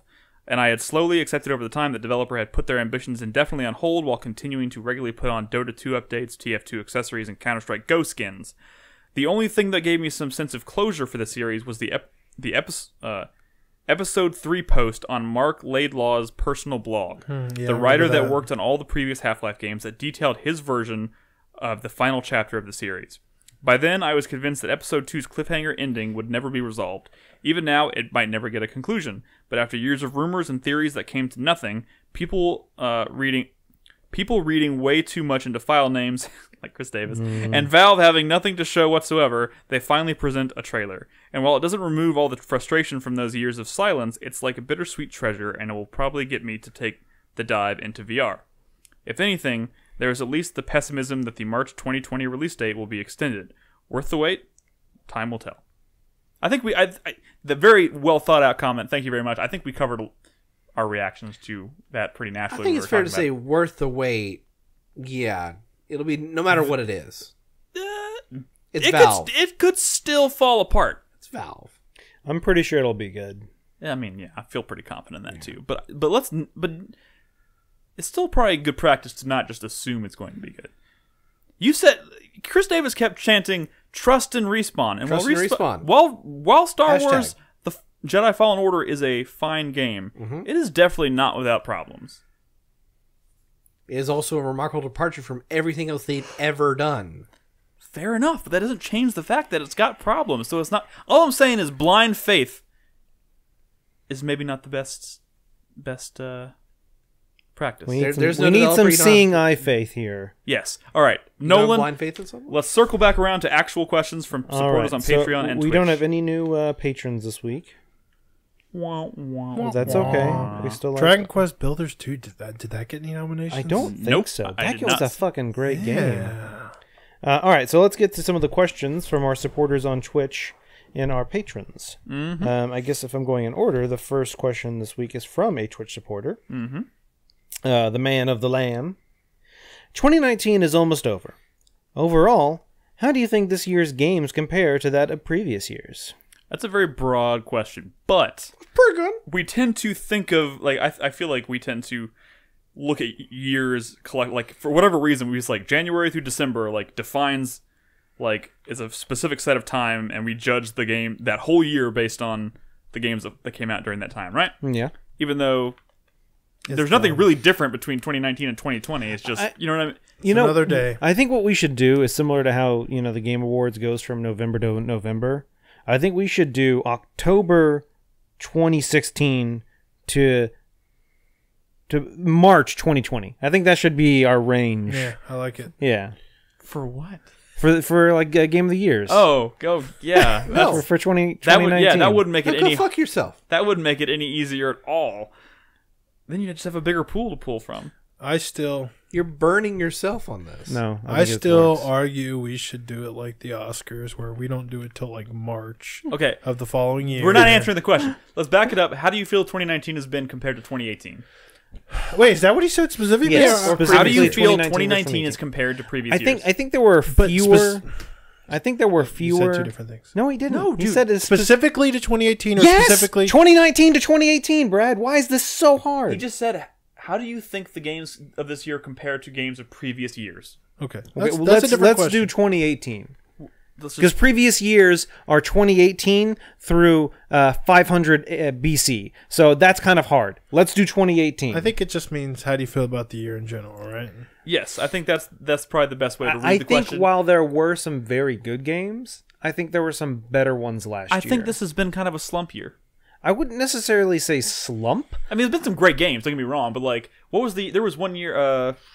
There's been so when 2016 was a crazy year. so when we put our list together, or at Or least was it 17? 17. personally speaking, when I put my list together and stuff, I tend to gauge a year on how easy it is for me to put my list together. You know, like how hard, like how easy is it for me to come up with a list of games that I'm trying to put on a top 10 When list? I boil it down, am I looking at a list of 30 games or am I looking at a list of 12 games? And I'm going to be honest, this year, I like by this time usually I have like 15 games that I'm trying to like vie for my top. Right now, I'm sitting at like 9, and I'm like, well, I have an extra slot left. I don't know. I don't know what I'm going to give it But to. that's because you had a lot of disappointments this year. Yes, that's what I'm saying. And that's what I'm basing my like 2019 has been kind of a disappointment for me compared to something like 2018, even 2017. 2017 was the God year. 2017 Yeah, that was a is one of good the year. best years fucking ever. It feels like this year has been a good filler year. You know, in waiting up for releases that you've been Dude, really wanting. I feel like January through March is gonna be the best year of fucking video games. So Brad, in that next regard, I think it's not. I think that the reason Nick is having trouble finding, more games for his list is not because there haven't been good games this year. It's that the games he was looking forward to ended up disappointing him. Yeah. So he spent time playing games that maybe aren't as good as some of the like smaller games that maybe would have made that list. And the games that I did finish, that I'm like, well, I could put that there, I- and I'm like, but right now, like last year, it was kind of like my top 10 slot, my number 10 slot, where I was like, oh, this is so fucking hard. Right now, I'm just like, well, who do I want to give it to? But see, here's the thing. Here's the thing. Red Dead came out so late in the year, right? Yeah. Did it? Yes, October. 25th. But this year you played Days Gone pretty early, and everything after that sort of like was like, well, it's good, but it's no Days Gone. So I feel like that sort of colored your year, I mean, is that? I mean, sure. Yeah. I mean, it's a highlight of the year for me, for sure. Also, Why does it matter that also it came Resident out? Evil 2?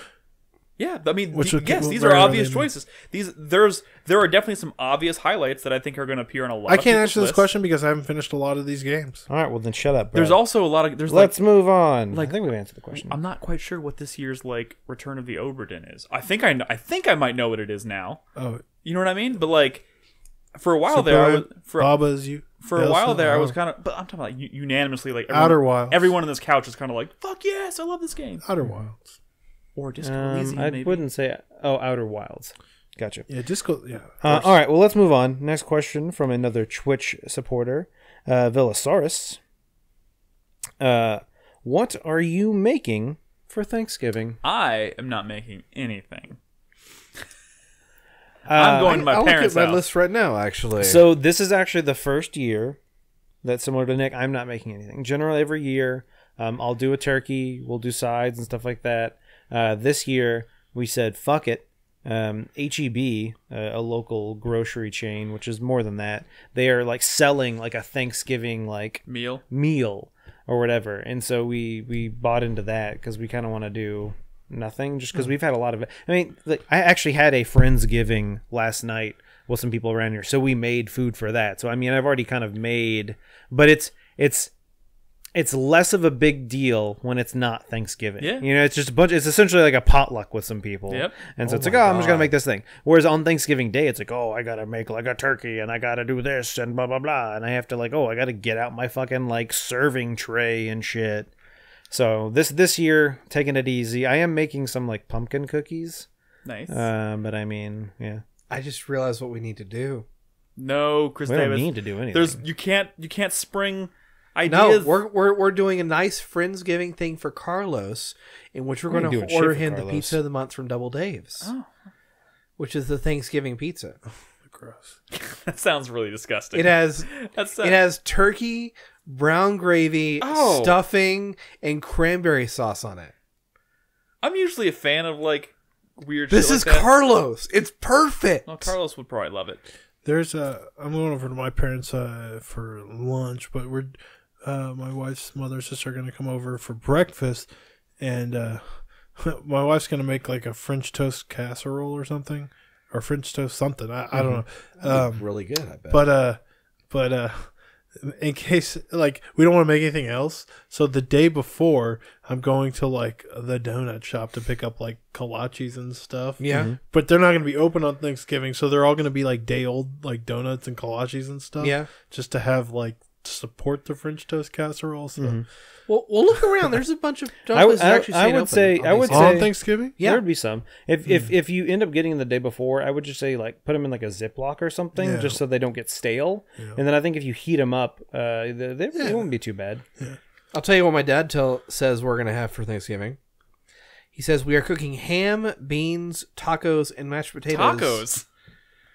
The fuck? Are they like Thanksgiving tacos? His wife is from Honduras, Oh, okay. so Well, Honduran tacos. cool.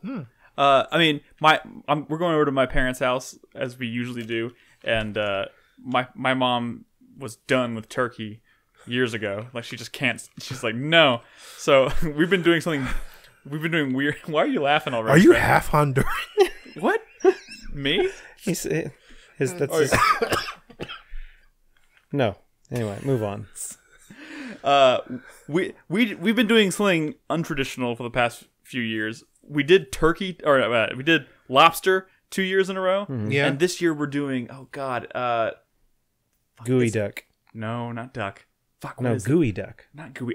Sorry, not gooey duck. Gooey duck? Yeah, gooey duck. Oh my god, it's gonna drive me crazy. I forgot what it was. Pheasant? It's some kind of like fancy beef. I can't. Veal? Wagyu? No. Like filet mignon? Oh yes, thank you. You ever have We're filet doing mignon? filet mignon. Okay. I think. You've had filet mignon before, right? Yeah, of I'm course. sure he has. Okay. We're just not doing turkey. Yeah. Although to be honest, I wish she was still into doing lobster. That I think was kind of It might, that was kind of my jam. I don't know if it was for Thanksgiving or Christmas last year that we did a prime rib. Ooh. Yeah, that was pretty good. But the problem was the only I might have said it before, but the only recipe I found Oh wait a second. was you had to. You think you're doing prime rib? I think it might be prime rib. Maybe it's Fuck. prime rib. Was the Prime way you rib's so cook it? good. The way you cook it is you put the oven super fucking hot, like 500, and you put it in there for like 30 minutes, and then you turn the oven off.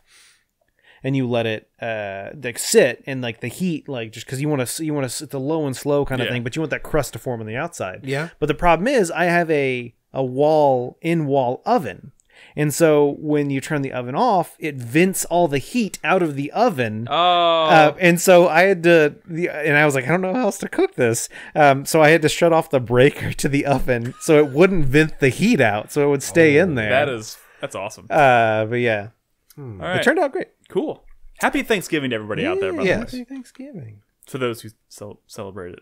I mean, guess, you know. Canadians do Thanksgiving. Yeah, I know, but we have a lot of Native we have Americans a lot of don't. Yeah, that's true. Yeah. We have a lot of maybe overseas listeners who Dude, don't that was celebrate it. we were talking about King of the Hill the other day. That was one of my favorite lines from King of the Hill, where Dale was talking to John Redcorn, yeah. and he was like, "Do your people celebrate Thanksgiving?" And he was like, "We did once." All right, let's move on. Now we're getting to some questions from patrons. First question this week from Fuzzy Turd. What non-horror video game universe do you think would make a great setting for a horror game? You know, keeping it in line with what we were talking about earlier, and I know Half-Life already kind of has moments where it like delves into horror, but dude, like, yeah. but man, like, Yeah. Head crabs, Ravenholm. Come on, dude. I know, but like Ravenholm's like the standout moment I feel like in that game, and like I would love to see them just kind of like go Oh, all they the had way that in. material, man. Go all the way in on horror. The first Half-Life game scared the shit out of me. No, read up on like what was cut from Half-Life 2 before launch. It's half a horror game. Oh, see, that's disappointing. See, I would love for them to go You fight all zombies. in on that. Other games. I could imagine like Uncharted. I'm just kind of trying to. I always trouble Dude, thinking of games, but I always just remember the end of the first game. Yeah, dude, that's It kind of, there's that small section kind of turns into a horror game. Being It chased is by those weird creatures to that It's- sunken ship. yeah. scary as fuck. No, and if they were to thank you. make like a whole game like that, That whole holy sequence shit. is scarier than the entirety of Man of Medan. How about Final Fantasy? Now that's Like a a bold Final choice. Fantasy horror game. But would it be like turn-based horror? Well, you know, a lot of modern Final Fantasy games are turn-based. Creature uses boo. Like, Sure, why not? It's super scary. I like how King Carrie in chat brings up Majora's Mask and how that was kind of a creepy Yeah. atmosphere, and that's totally Yeah. true. Like I would love to see more games like kind of just like teeter on the edge of horror and just kind of like play around with it a little I mean, bit. hell, Mario has scared you in the past. yeah, Luigi's Mansion. yeah, there you go. Did Luigi's Mansions 3 get snubbed? Yeah. Yes. What the fuck? No, it got Best Family Game, God which damn were it. all Nintendo games. By the way, I Of course. finished that. Did I mention that I finished No, that? you didn't. No. Yeah, Good. I finished it. So it didn't really leave a huge impact? Or No, I mean, I heard the final boss is kind of annoying. Can I borrow that? oh right, yeah, you borrow it. All right, well, Remind let's me. move on. We got more patron questions. White Fang 48. Why do don't you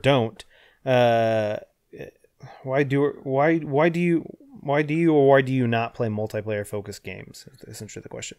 I prefer single player for rich story and limited free time or friends available. Availability, I think. Yeah, no, available. You're not having friends available to play.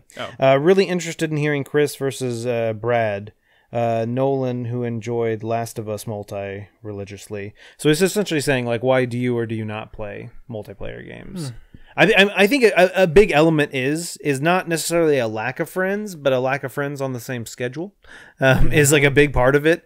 Back when I was playing Last of Us multiplayer a lot, I just like I had a shit ton of free time. I think it's cool. There's more games nowadays that can kind of give you that sense of playing or feeling the impact of other players. Mm-hmm. Something like Dragon's Dogma or Death Stranding, where like you can feel the impact of other players even though you're not actively playing with them. I think that's kind of it's a cool concept that we're definitely seeing more. I don't have a lot of game time, and I feel like multiplayer games, you're not really making quote unquote progress. I do have fun with them, but if I get into a multiplayer game, I'm very competitive and I'll like kind of obsess over it. And You it'll just be like block out everything else. It'll be like the only thing I want to focus on, and I want to get really good at it, right? And I kind of don't like when I'm that person, and I don't even have time to be that person. So it's like kind of frustrating for me. So I just kind of like try to avoid it at all costs. Because for me, like the appeal of like gaming in general is like the breadth of experiences out there, like just the sheer number of them, and focusing on a multiplayer game where that never ends is just gonna like narrow or like reduce the number of fresh experiences I could have. When I was Yeah, younger, I but did have a if lot I of fun. can keep experiencing that same level of enjoyment over and over again through a multiplayer game, I will. I mean, I couldn't clearly. tell you how many hours I did in Splinter Cell Chaos Theory or Mass Effect 3 multiplayer. But you can. I can tell you how many I did in Payday 2. I'll tell you that right now. Or The Division. yeah. I I mean, mean, those it's- games have timers, but like, What about You know, just co-op? that- They said. I have an answer for Co-op that. is built. I mean, it depends on how the co-op's made. If it's like a campaign co-op, you know, something like that. Like I like co-op that's when it's built towards a ending. But if it's like a co-op experience, like Payday 2, like that's level based and just it's repetitive. I'm all gameplay. about games with endings. I love campaign co-op, but I don't do it because I hate having other people to rely on when I get a chance to actually play the game. Unless the person you're playing with is available 24/7 and can hop on at any point in time, it can be tough. Yeah, and that's how it honestly is for me nowadays, and that's why I play less multiplayer. I mean, I did play a shit ton of because we're adults in our 30s and we don't have the free time and Apex Legends. Availability of. I did play a shit ton of Apex Legends when that first came out. Yeah, I spent and it was one of those things where I often thank God we have a community. I mean, that's kind of that's kind of leaning towards that, having a friend available 24/7. Well, we have hundreds of friends to choose from, kind of, and so that was kind of one of the nice things about playing that was often I would jump on and just someone from the community was available to play. That's you guys out there. Yeah, and so that is helpful when I do get into a multiplayer game. But yeah, sitting down to play a co-op or multiplayer game with the same group of people is extremely hard to do. And like Chris said, it's just time. We're older, we have lives, we have we don't have the freedom that we had in high school or college or our 20s. Or even last week. Yeah. Sometimes. Practically, yeah. All right, moving on. Next question from Ash. It's a little bit of a longer one. Last week I asked you guys what were some perfectly paced games. Last of Us came up. I replayed it after not exactly loving the combat back in 2013. A big difference for me was the hardcore mode. I fucking loved it this time through because they removed Joel's ability to hear or see through walls. Taking out that mechanic greatly improves the experience for me. It made the game way more intense and fun. So my question is, what single mechanic would you remove from a game to improve it? I'm glad he mentions that. In general, I think like maps and waypoints and stuff. I think if you design a game around that not being there, then you create something that's like really interesting. I think I kind of like in The Witcher 3, when I played on PC, there were mods and you could remove the mini map. And so instead of kind of relying on that, just having like a compass, like, hey, your destination is in this direction. Yeah. I kind of like that a little bit more than just having a map that's either constantly up or you're constantly looking at it, because, and I do find myself often in in Death Stranding, like just constantly pulling up the map, like, wait, where was I going again? What am I doing? Yeah. And it's not like the game doesn't really have a compass. It does have an ability to, when you can kind of pull up a HUD to an extent to see where your destination is. Mm-hmm. But I feel like I still rely on the map way more than I probably should be. So I think that's a good point, is maybe like kind of removing that. You're right. And there was a game I'm trying to think of. I play Hitman with all that shit turned off. And for that matter, if you makes it better. If you want to make up for that for some players, maybe building some systems about proximity. Mm-hmm. Whether that's characters talking about they're being near something, or whether there's some kind of on-screen contextual interactive thing that tells you that you're near an event or a story or a character. And like, I think that's a perfect example in Death Stranding, that other players can leave signs that are like, hey, there's something in this direction, or hey, go this way. But I find myself not really paying attention to those like at all. A couple of reasons. Mainly A, because I've been using my map a lot, so I can just see shit. But B, it's just because people drop so many fucking pointless signs. Keep on keeping on. Yeah, keep on keeping on. It is so fucking common that I just kind of overlook the signs that are maybe pointing me towards like a memory stick or something like that. I'll tell you what else about that is that the draw distance, where those come in, it's surprisingly close to you. Oh, yeah. Like, if I see an object off in the distance with a player mark, like, if it's far in the distance, I might be compelled to go see what's there. But, if it's just popping in, like, maybe, 30 feet. 30 feet away from me, like, there's no surprise here. There's no drive for me to go explore there. I think it sounds like, it sounds like it's almost unanimous that it's just kind of like we want less hand-holdy mechanics. Just like let us kind of like take the world in more naturally. So it'd be nice to be able to turn those things on. I think it's I think it's sad that a lot of those mechanics are on by default when it should just be like crutches you can turn on if you're struggling If you're with something. stuck somewhere. Yeah.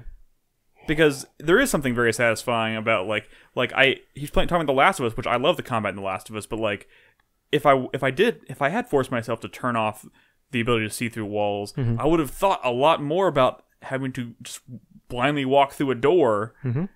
Like, and so that I wish important.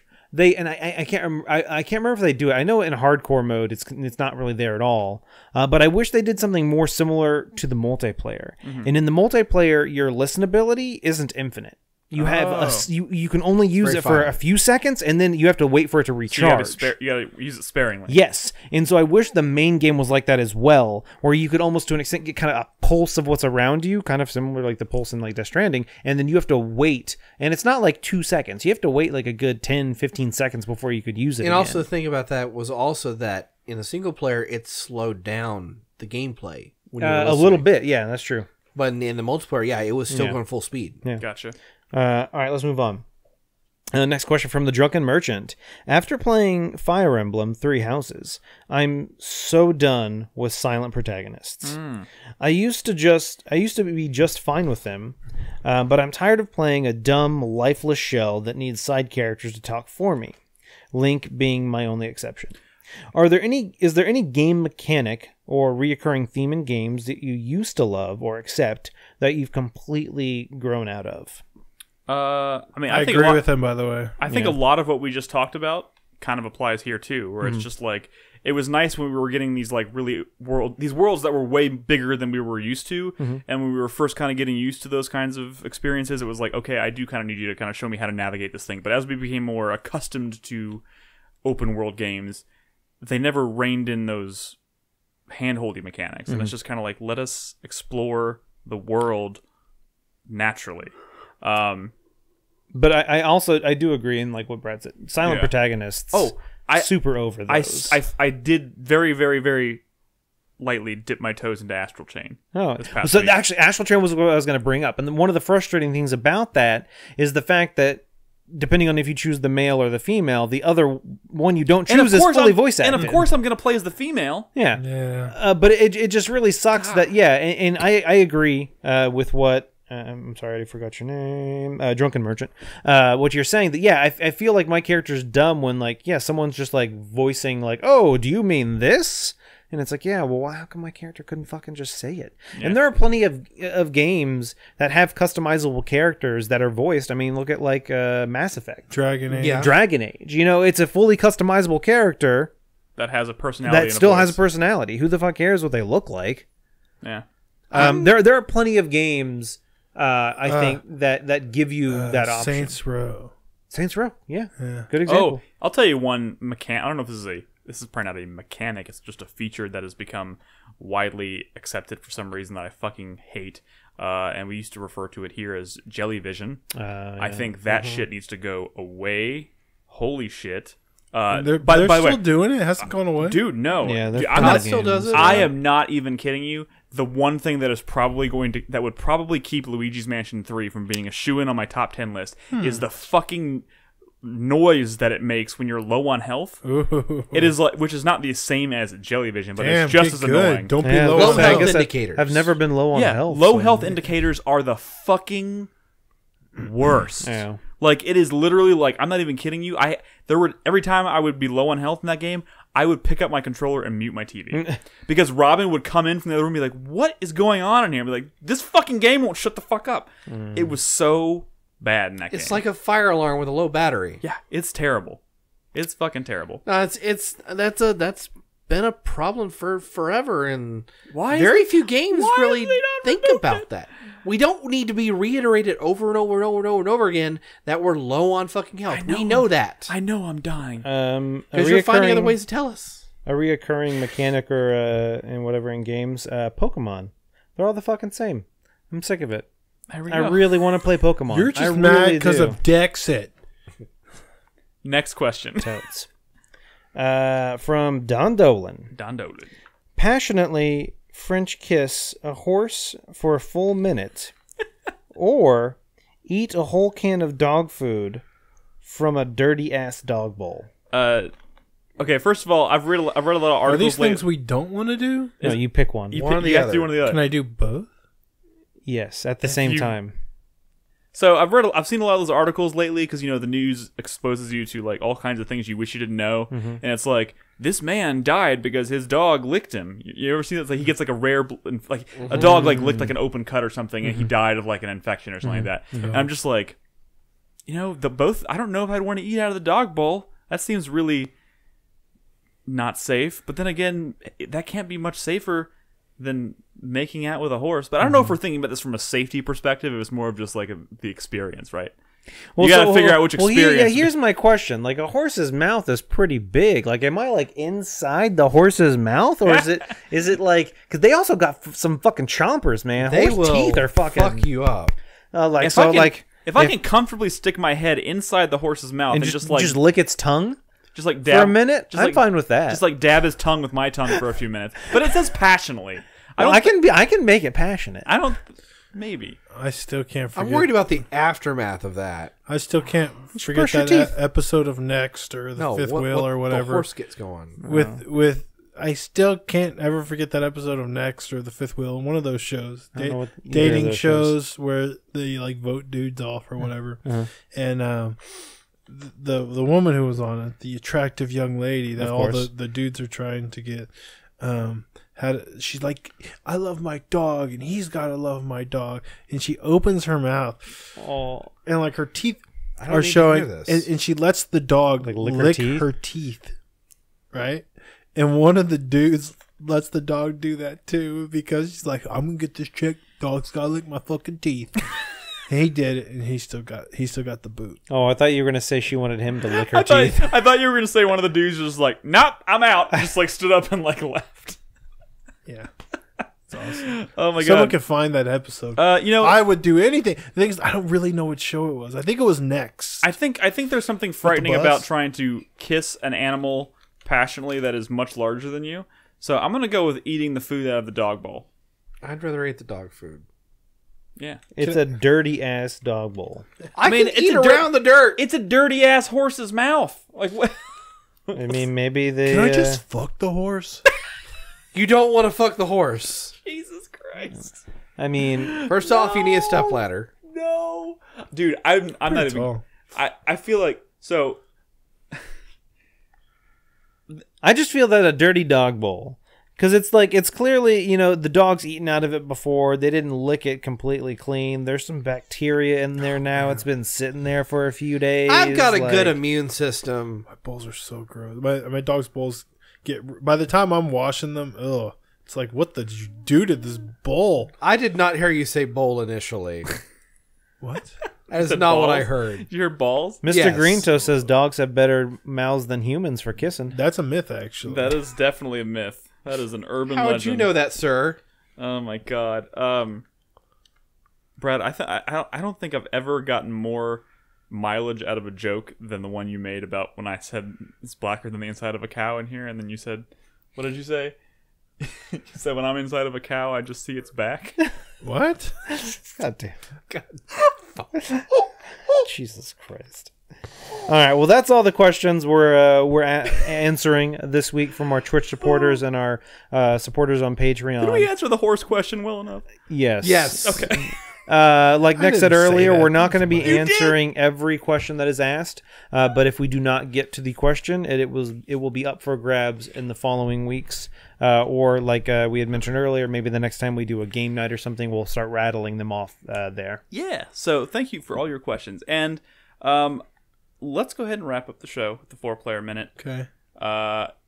Brad, you know how it works. Hype, Yeah. sweat, thank you, and fuck you. My hype for this week is my first, I guess it was my first Black Friday season purchase. Is I got the collection of mana from Best Buy for only $20. The collection of mana. The collection of mana. I think that's half off. And I've never fully played through Seiken Densetsu 3, aka what are they calling it? Trials of Mana? Yes. Yeah. Which is a 2019 game. It's never got a release in the West. It's never been officially localized. It's a 2019 game. I'm excited to play that, maybe with Malia. Are you doing the 3D or the 2D? No, the 2D. The 3D one's not even out, and it's probably going to suck. Oh, I thought it was out. The original Super Nintendo game. My sweat is for there's new monsters and a new seasonal event coming to Iceborne very soon. Of course there is. And I'm worried they're going to bring back, usually during season events, they bring back all the old like event quests that happen after release, and one of them, like the Greatest Jagras or a similar type of quest where you can like farm decorations, jewels. I'm really worried that that's going to be there and I'm not going to be able to resist. Anyways, my thank you for this week, or my fuck you for this week, goes to stupid little shitty sick kids that Henry goes to school with. Always get my fucking kids sick, and he always bring that shit in the house, and I'm always sick. I'm fucking sick all the time now. I mean, my you God. are sick a lot. I want to stop being sick. I'm sick right now, by the way. I want to stop. Motherfucker. Thanks for infecting us. I want to stop being sick. And Thanks for telling us. I want Henry to stop being sick. Man, fuck daycares. They're a scam, damn it. I mean, you're paying for it. Your kid's never there because he's at home fucking sick. Jesus Christ. And my thank you for this week goes to, the handful of viewers that, I don't get to stream as much as I want to, as much as I used to. I stream 1 day a week, and I wish it was longer. I don't even go on till like 8:30, and it makes me sad that I don't get to stream more. So I want to, a big sincere thank you to those of you who show up just to hang out, even when I'm playing something like a game where I'm biking down the hill at 90 miles an hour and I can't look at chat, but you're still there supporting me, especially you, Beck. And the other person that was there last night. and the rest. I don't know. But the other person. Thank you guys, man. Really. Cool. Because, some people out there stream with nobody. So having a handful of you guys sticking around means a lot. For sure. All right. Nolan? Cool. My 4-player minute starts now. My hype is for VR. As y'all can see, I did bust out my VR the other day, and I was kind of playing some stuff. And I'm kind of excited to kind of get back into that, play a few games. There's definitely some stuff I bought on sale a while back that I didn't get enough into, and I'm excited to kind of play more. I was playing some Beat Saber and some Trover. Which headset is that again? That is an Oculus Rift S. Gotcha. Is that compatible? Yes. Yes, it is. Stop eyeing my Rift, Brad. Don't worry, Brad. You'll be able to play it. My sweat goes to Dragon's Dogma for the Revival Club. I also started playing that this weekend. Jumped back into it, and I realized there's a shit ton I've forgotten about that game. Like, I have no idea what the fuck's going on. I remember enjoying it, but I was like, what quest am I on? And there's this one quest line. I know once you go down this path, you can't like all your current quests get abandoned. I'm like, well, fuck, I gotta finish these things now. And what's worth it? I can't remember. And I know there's like rift stones and port crystals and fairy stones and shit. And I'm trying to remember how everything works. And there's just so much stuff. Yeah. But I am excited to play more of it. My sweat is going to Project M, more specifically the technical aspects of Project M. Little nervous. We're a bit on the countdown here. Yeah, we're only 2 weeks to go, and there's still a bunch of things we need to get figured out. So I'm a little bit more than 2 weeks, but still. Basically 2 weeks. But, weekends are probably the best chance for us to figure it out. And, this week, the next 7 days for me are going to be hell, just because that's how it goes when you work in a retail industry. So I'm going to be very busy, not a lot of free time. And then my fuck you this week's going to go to myself. Pretty hyped for Half-Life Alyx. I've never finished Half-Life 2. It has been literally, if I can pull up my my Wait, even backlog. the base game? Yeah, I never finished the base game. Oh, shit. It's been on my to-do list for 10 years. Dude, we really should race it. Yeah. Over here, Chris Davis telling me I'm terrible at prioritizing shit, and he's about to tell Nolan to stop everything he's doing and play Half-Life 2. But I didn't know about this. Dude, fuck Resident Evil 4. Fuck Resident Evil 4. Let's do Half-Life 2. Come on. You bitches need to calm down. I have so many ideas for bonus points we could do in there. Oh my god. All right, chat, go. 1 for Resident Evil 4, 2 for Half-Life 2. Go. What is wrong with you Go, people? Beck. What is wrong with you guys? And Nick is like, I already made the banners. 3 for Leisure Shoot Look at Larry. these fucking assholes. Which one? I couldn't name a single one. There was Wet Dreams Don't Die. Of course there were. Your 4-player minute, Chris Davis. All right, my 4-player minute starts now. My first hype is for Star Wars Jedi Fallen Order. I've only put a few hours into it so far, but based on everything I've heard from y'all and what I've experienced so far, like, it still kind of boggles me that they made a fucking Dark Souls Star Wars game. That feels like some kind of like fans like wet dream game. It's kind of You an know, something amalgam. you'd see on like Gaff or Reset. It's a wet Era. dream if it was from Software. Oh. It's just you know. But you know what? For what they did pretty fucking good. I'm just happy we have a story narrative-driven Star Wars game again.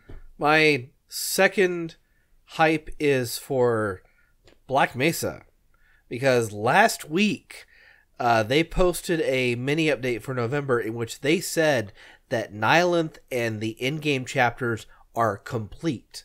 That means they're ready for distribution. That means we're finally getting Zen and people can finally experience Black this. Mesa, I mean, It's really fucking good, and it's like very some true to the bootleg original. thing, though, right? It's not. No, it is not. It is handcrafted practically. Yeah, bootleg. Especially Zen, like I they mean, completely reimagined Zen. It's quite literally Zen is not like 1 to 2 hours Handcrafted. like it was in Half-Life 1. It is now a like 7 to 8 hour experience. Oh, more Zen! Yeah! Yeah, nothing nobody said back then, but now people are like, did you even see the trailer they put out for Zen? No. It looks fucking gorgeous. This is one of I will show you the trailer in a minute. Okay? after I edit the show. Yes. My sweat this week is going to figure out how the fuck I'm going to pay for an index, because I really want it. And there's actually two VR games I really want to play. Why that are- would that you are get this an year. index? You know, there's like 3 'Cause other it- headsets that are probably just as. Well, I competent. already have to buy controllers, and I already have to How much- buy how much the are the wall, the controllers? camera mounts on the wall. That doesn't need a camera mount on the wall. It's got inside out, right? The cameras are on the headset. Okay, well, either way, I need to buy the controllers anyway. So I But might as well that- go- I got- also want That for a headset and 2 controllers, you can get it for like $350. I also want. That's a lot less than Right now, $1,000 fucking dollars. I want a headset that is future proof. Hey, if I'm going to invest in something, I want it to last a good long while. I can buy much- 3 of those for the price of a fucking index. How much? Well- How much are the index controllers by themselves? There's like for the pair. For the or- pair, I think they're like 200. Oh my god! I think yeah. they're actually closer to 3. Yeah, something like that. But either way, I mean, it all adds up. You know, so I'm trying to Remember figure out when how to financially Vive do was that. like the? I was actually looking at. I mean, I haven't done a ton of research yet, but I was thinking like the Vive used to be kind of the hot shit, and now it's like kind of the middle of the road option. And I'm like, Yeah. maybe. Well, they have another Vive that's like a higher level. Technology is how it happens. Espire 1 sold me on a VR experience, and then Boneworks is another game that's coming out on the 10th that I really, really want to try. A 2-pack of index controllers with Half-Life Alyx, $280. Wait, Bombita brings up a good question. Can Oculus run Steam games? Not every all of them. don't say can it run Steam games. There are games on Steam that are and aren't compatible with Oculus. Yes. but will Half-Life be? it already says it is. Yeah. On their page it shows it. You can go to any Steam game that's VR and it will show you the headset that it's compatible The with. original Rift will work. Oh, okay. So- And Maybe so not that one. So I mean, it's there are certain games that, like, oh, you have to have a Vive. So I mean, it's like, well, that's just because that game was developed for HTC Vive, and it doesn't. It's not that it won't work. It's just there are complications. And I will say that Steam has been adding stuff lately that makes the experience better. I hadn't played my Oculus in a couple of months. I booted it up. There were some firmware updates. I had to do those. And then when I went into SteamVR, whatever the kind of main hub is, the controllers used to look like Vive controllers. Now they actually look like Oculus Rift controllers. Like, they've upgraded it so it actually looks like how it's supposed to look. So I mean, they are still adding shit to make it better. I want to play Half-Life Alyx on Labo VR. One thing we didn't mention, which I think was somewhat interesting and controversial, is Alyx doesn't have any arms. How do y'all feel about that? And did y'all see PC Gamer wrote an article where, like, hey man, VR, you could do arms. This it's bullshit that they're not doing arms. Feels kind of like dated. And Jeff Keighley said, "I finished the game, and I think this is a bad take." He said that on Twitter. I did see that. I mean, they were co-written articles. They were just, counterpoint point. So, but I will say to that point that Did I mention I if you're finished the gonna game? model arms, why don't you model the rest of the character as well?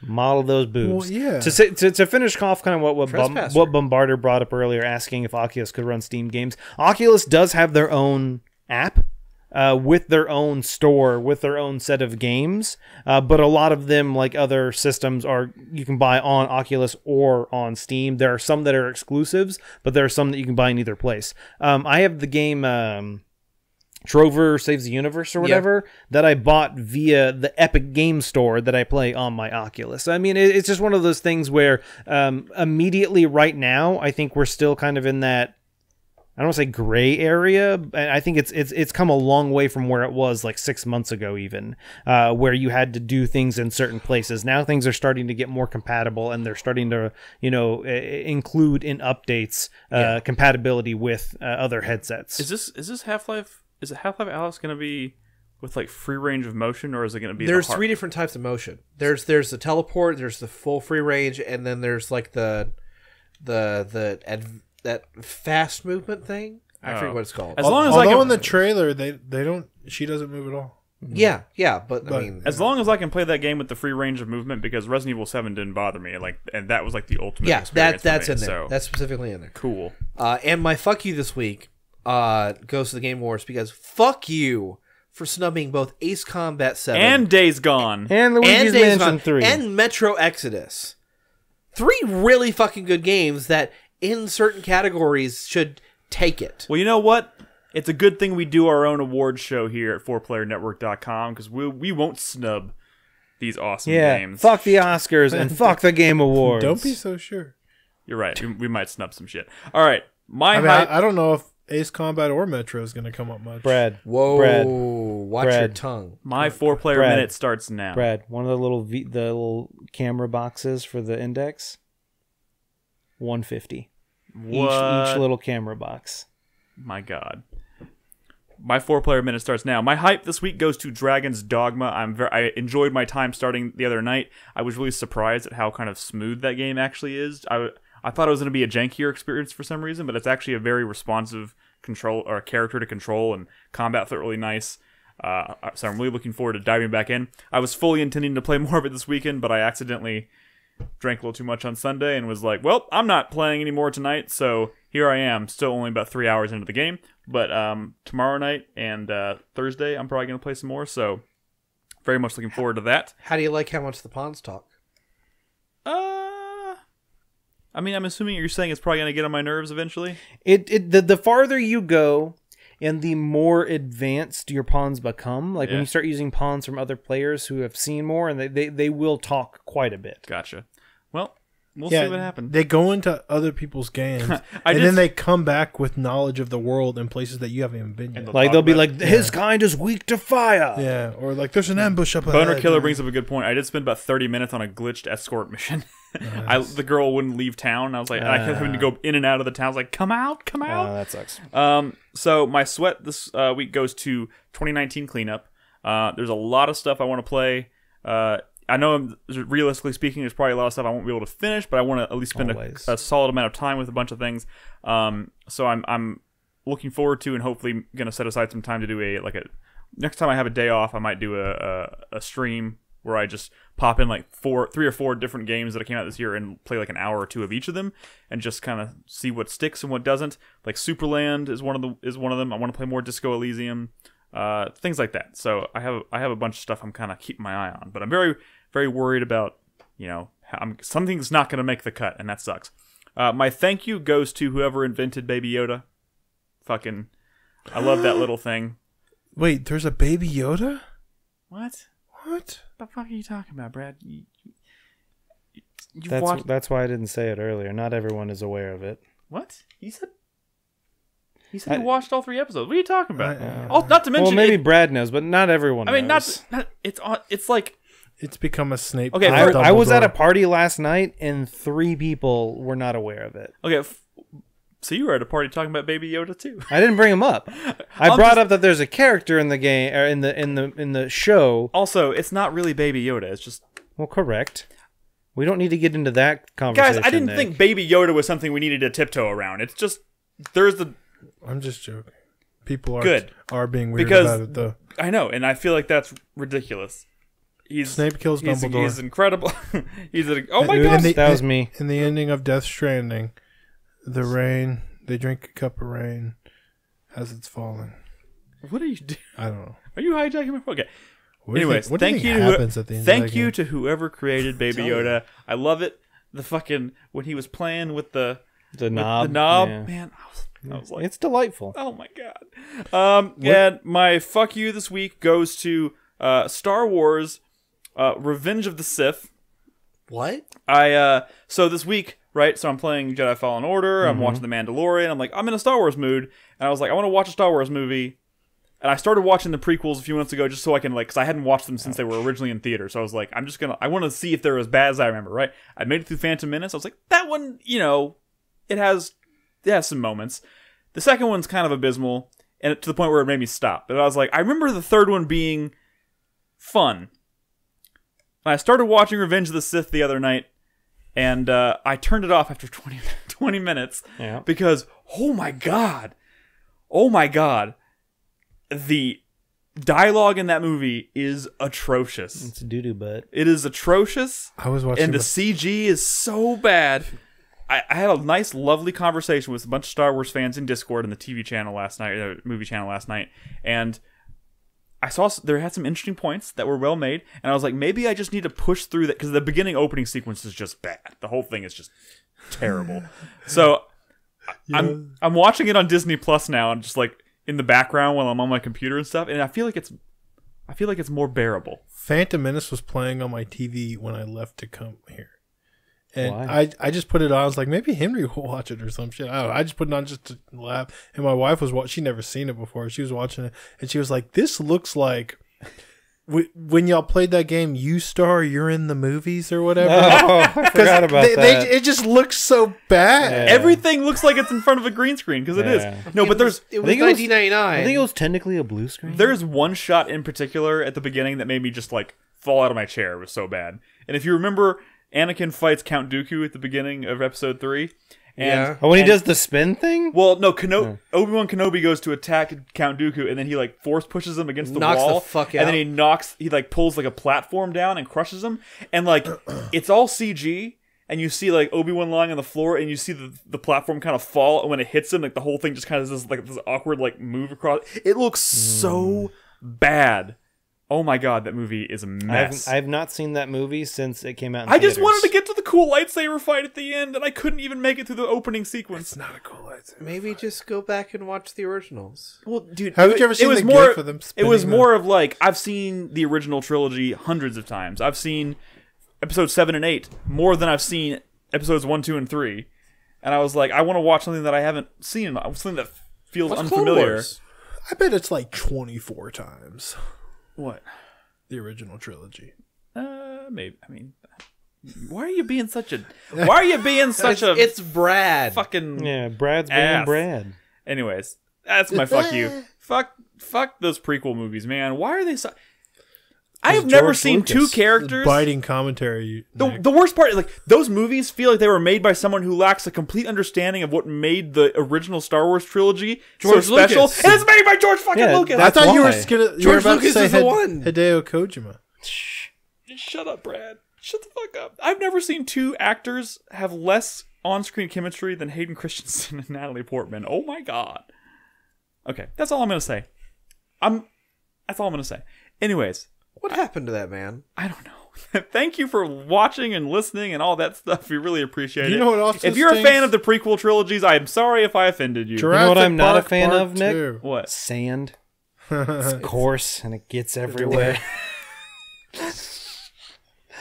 All right. Anyway, Oh my god. Oh, Yo, Last- Natalie Portman went on to have a career, but Hayden Christensen, like, not what so much. happened? Dude, sorry. Last thing. There is a scene at the very beginning where Obi-Wan and Anakin are running down a hallway, and then all of a sudden they get trapped in like a tractor beam or whatever, and like without hesitating, Obi-Wan stops and goes, "Wait, how did this happen? We're smarter than this." And I was like, "Who wrote this shit? Who wrote this? And how did they get Ewan McGregor to say that?" Oh my god. He's coming back though, baby. yeah. Dude, the funny thing is, like, I'm excited for this Obi-Wan Kenobi series because Ewan McGregor was great as Obi-Wan Kenobi. It's everyone else that was involved with the project. I'm that kinda- excited for any Star Wars thing that has nothing to do with George Lucas. Thank you. There we go. Anyways, sorry. I'm gonna leave it there. It's all of it. I probably at this just, point. I probably just piss off a lot of people. So That's fine. Let's wrap up the show. Thank you guys so much for listening. 4playernetwork.com is the website. Don't forget December 14th. Mark your calendars. We're doing our Project M. We're going to race through Resident Evil 4. It's going to be starting early in the morning and going all day long. It's going to be a lot of fun. If you want to know more specifics, check out the site, 4playernetwork.com. We got a post up. You can also join our free Discord at discord.gg/4player. And if you want to support us financially, you want to throw us a few bucks a month, we'd really appreciate it. Go to patreon.com/4player. Every dollar helps us out and helps us reach towards community-wide goals. I think we're trying to get to 175 next, which would be nice. We're going to do a themed month where we play a flashback month, if you will. We pick a year and we just play a shit ton of games that came out in that 1 year. It's a lot of fun. So, anyways, that's it for the show. Thank you so much for listening. We will catch you guys next week. Have a great, safe Thanksgiving, and see you later. Good night. Bye.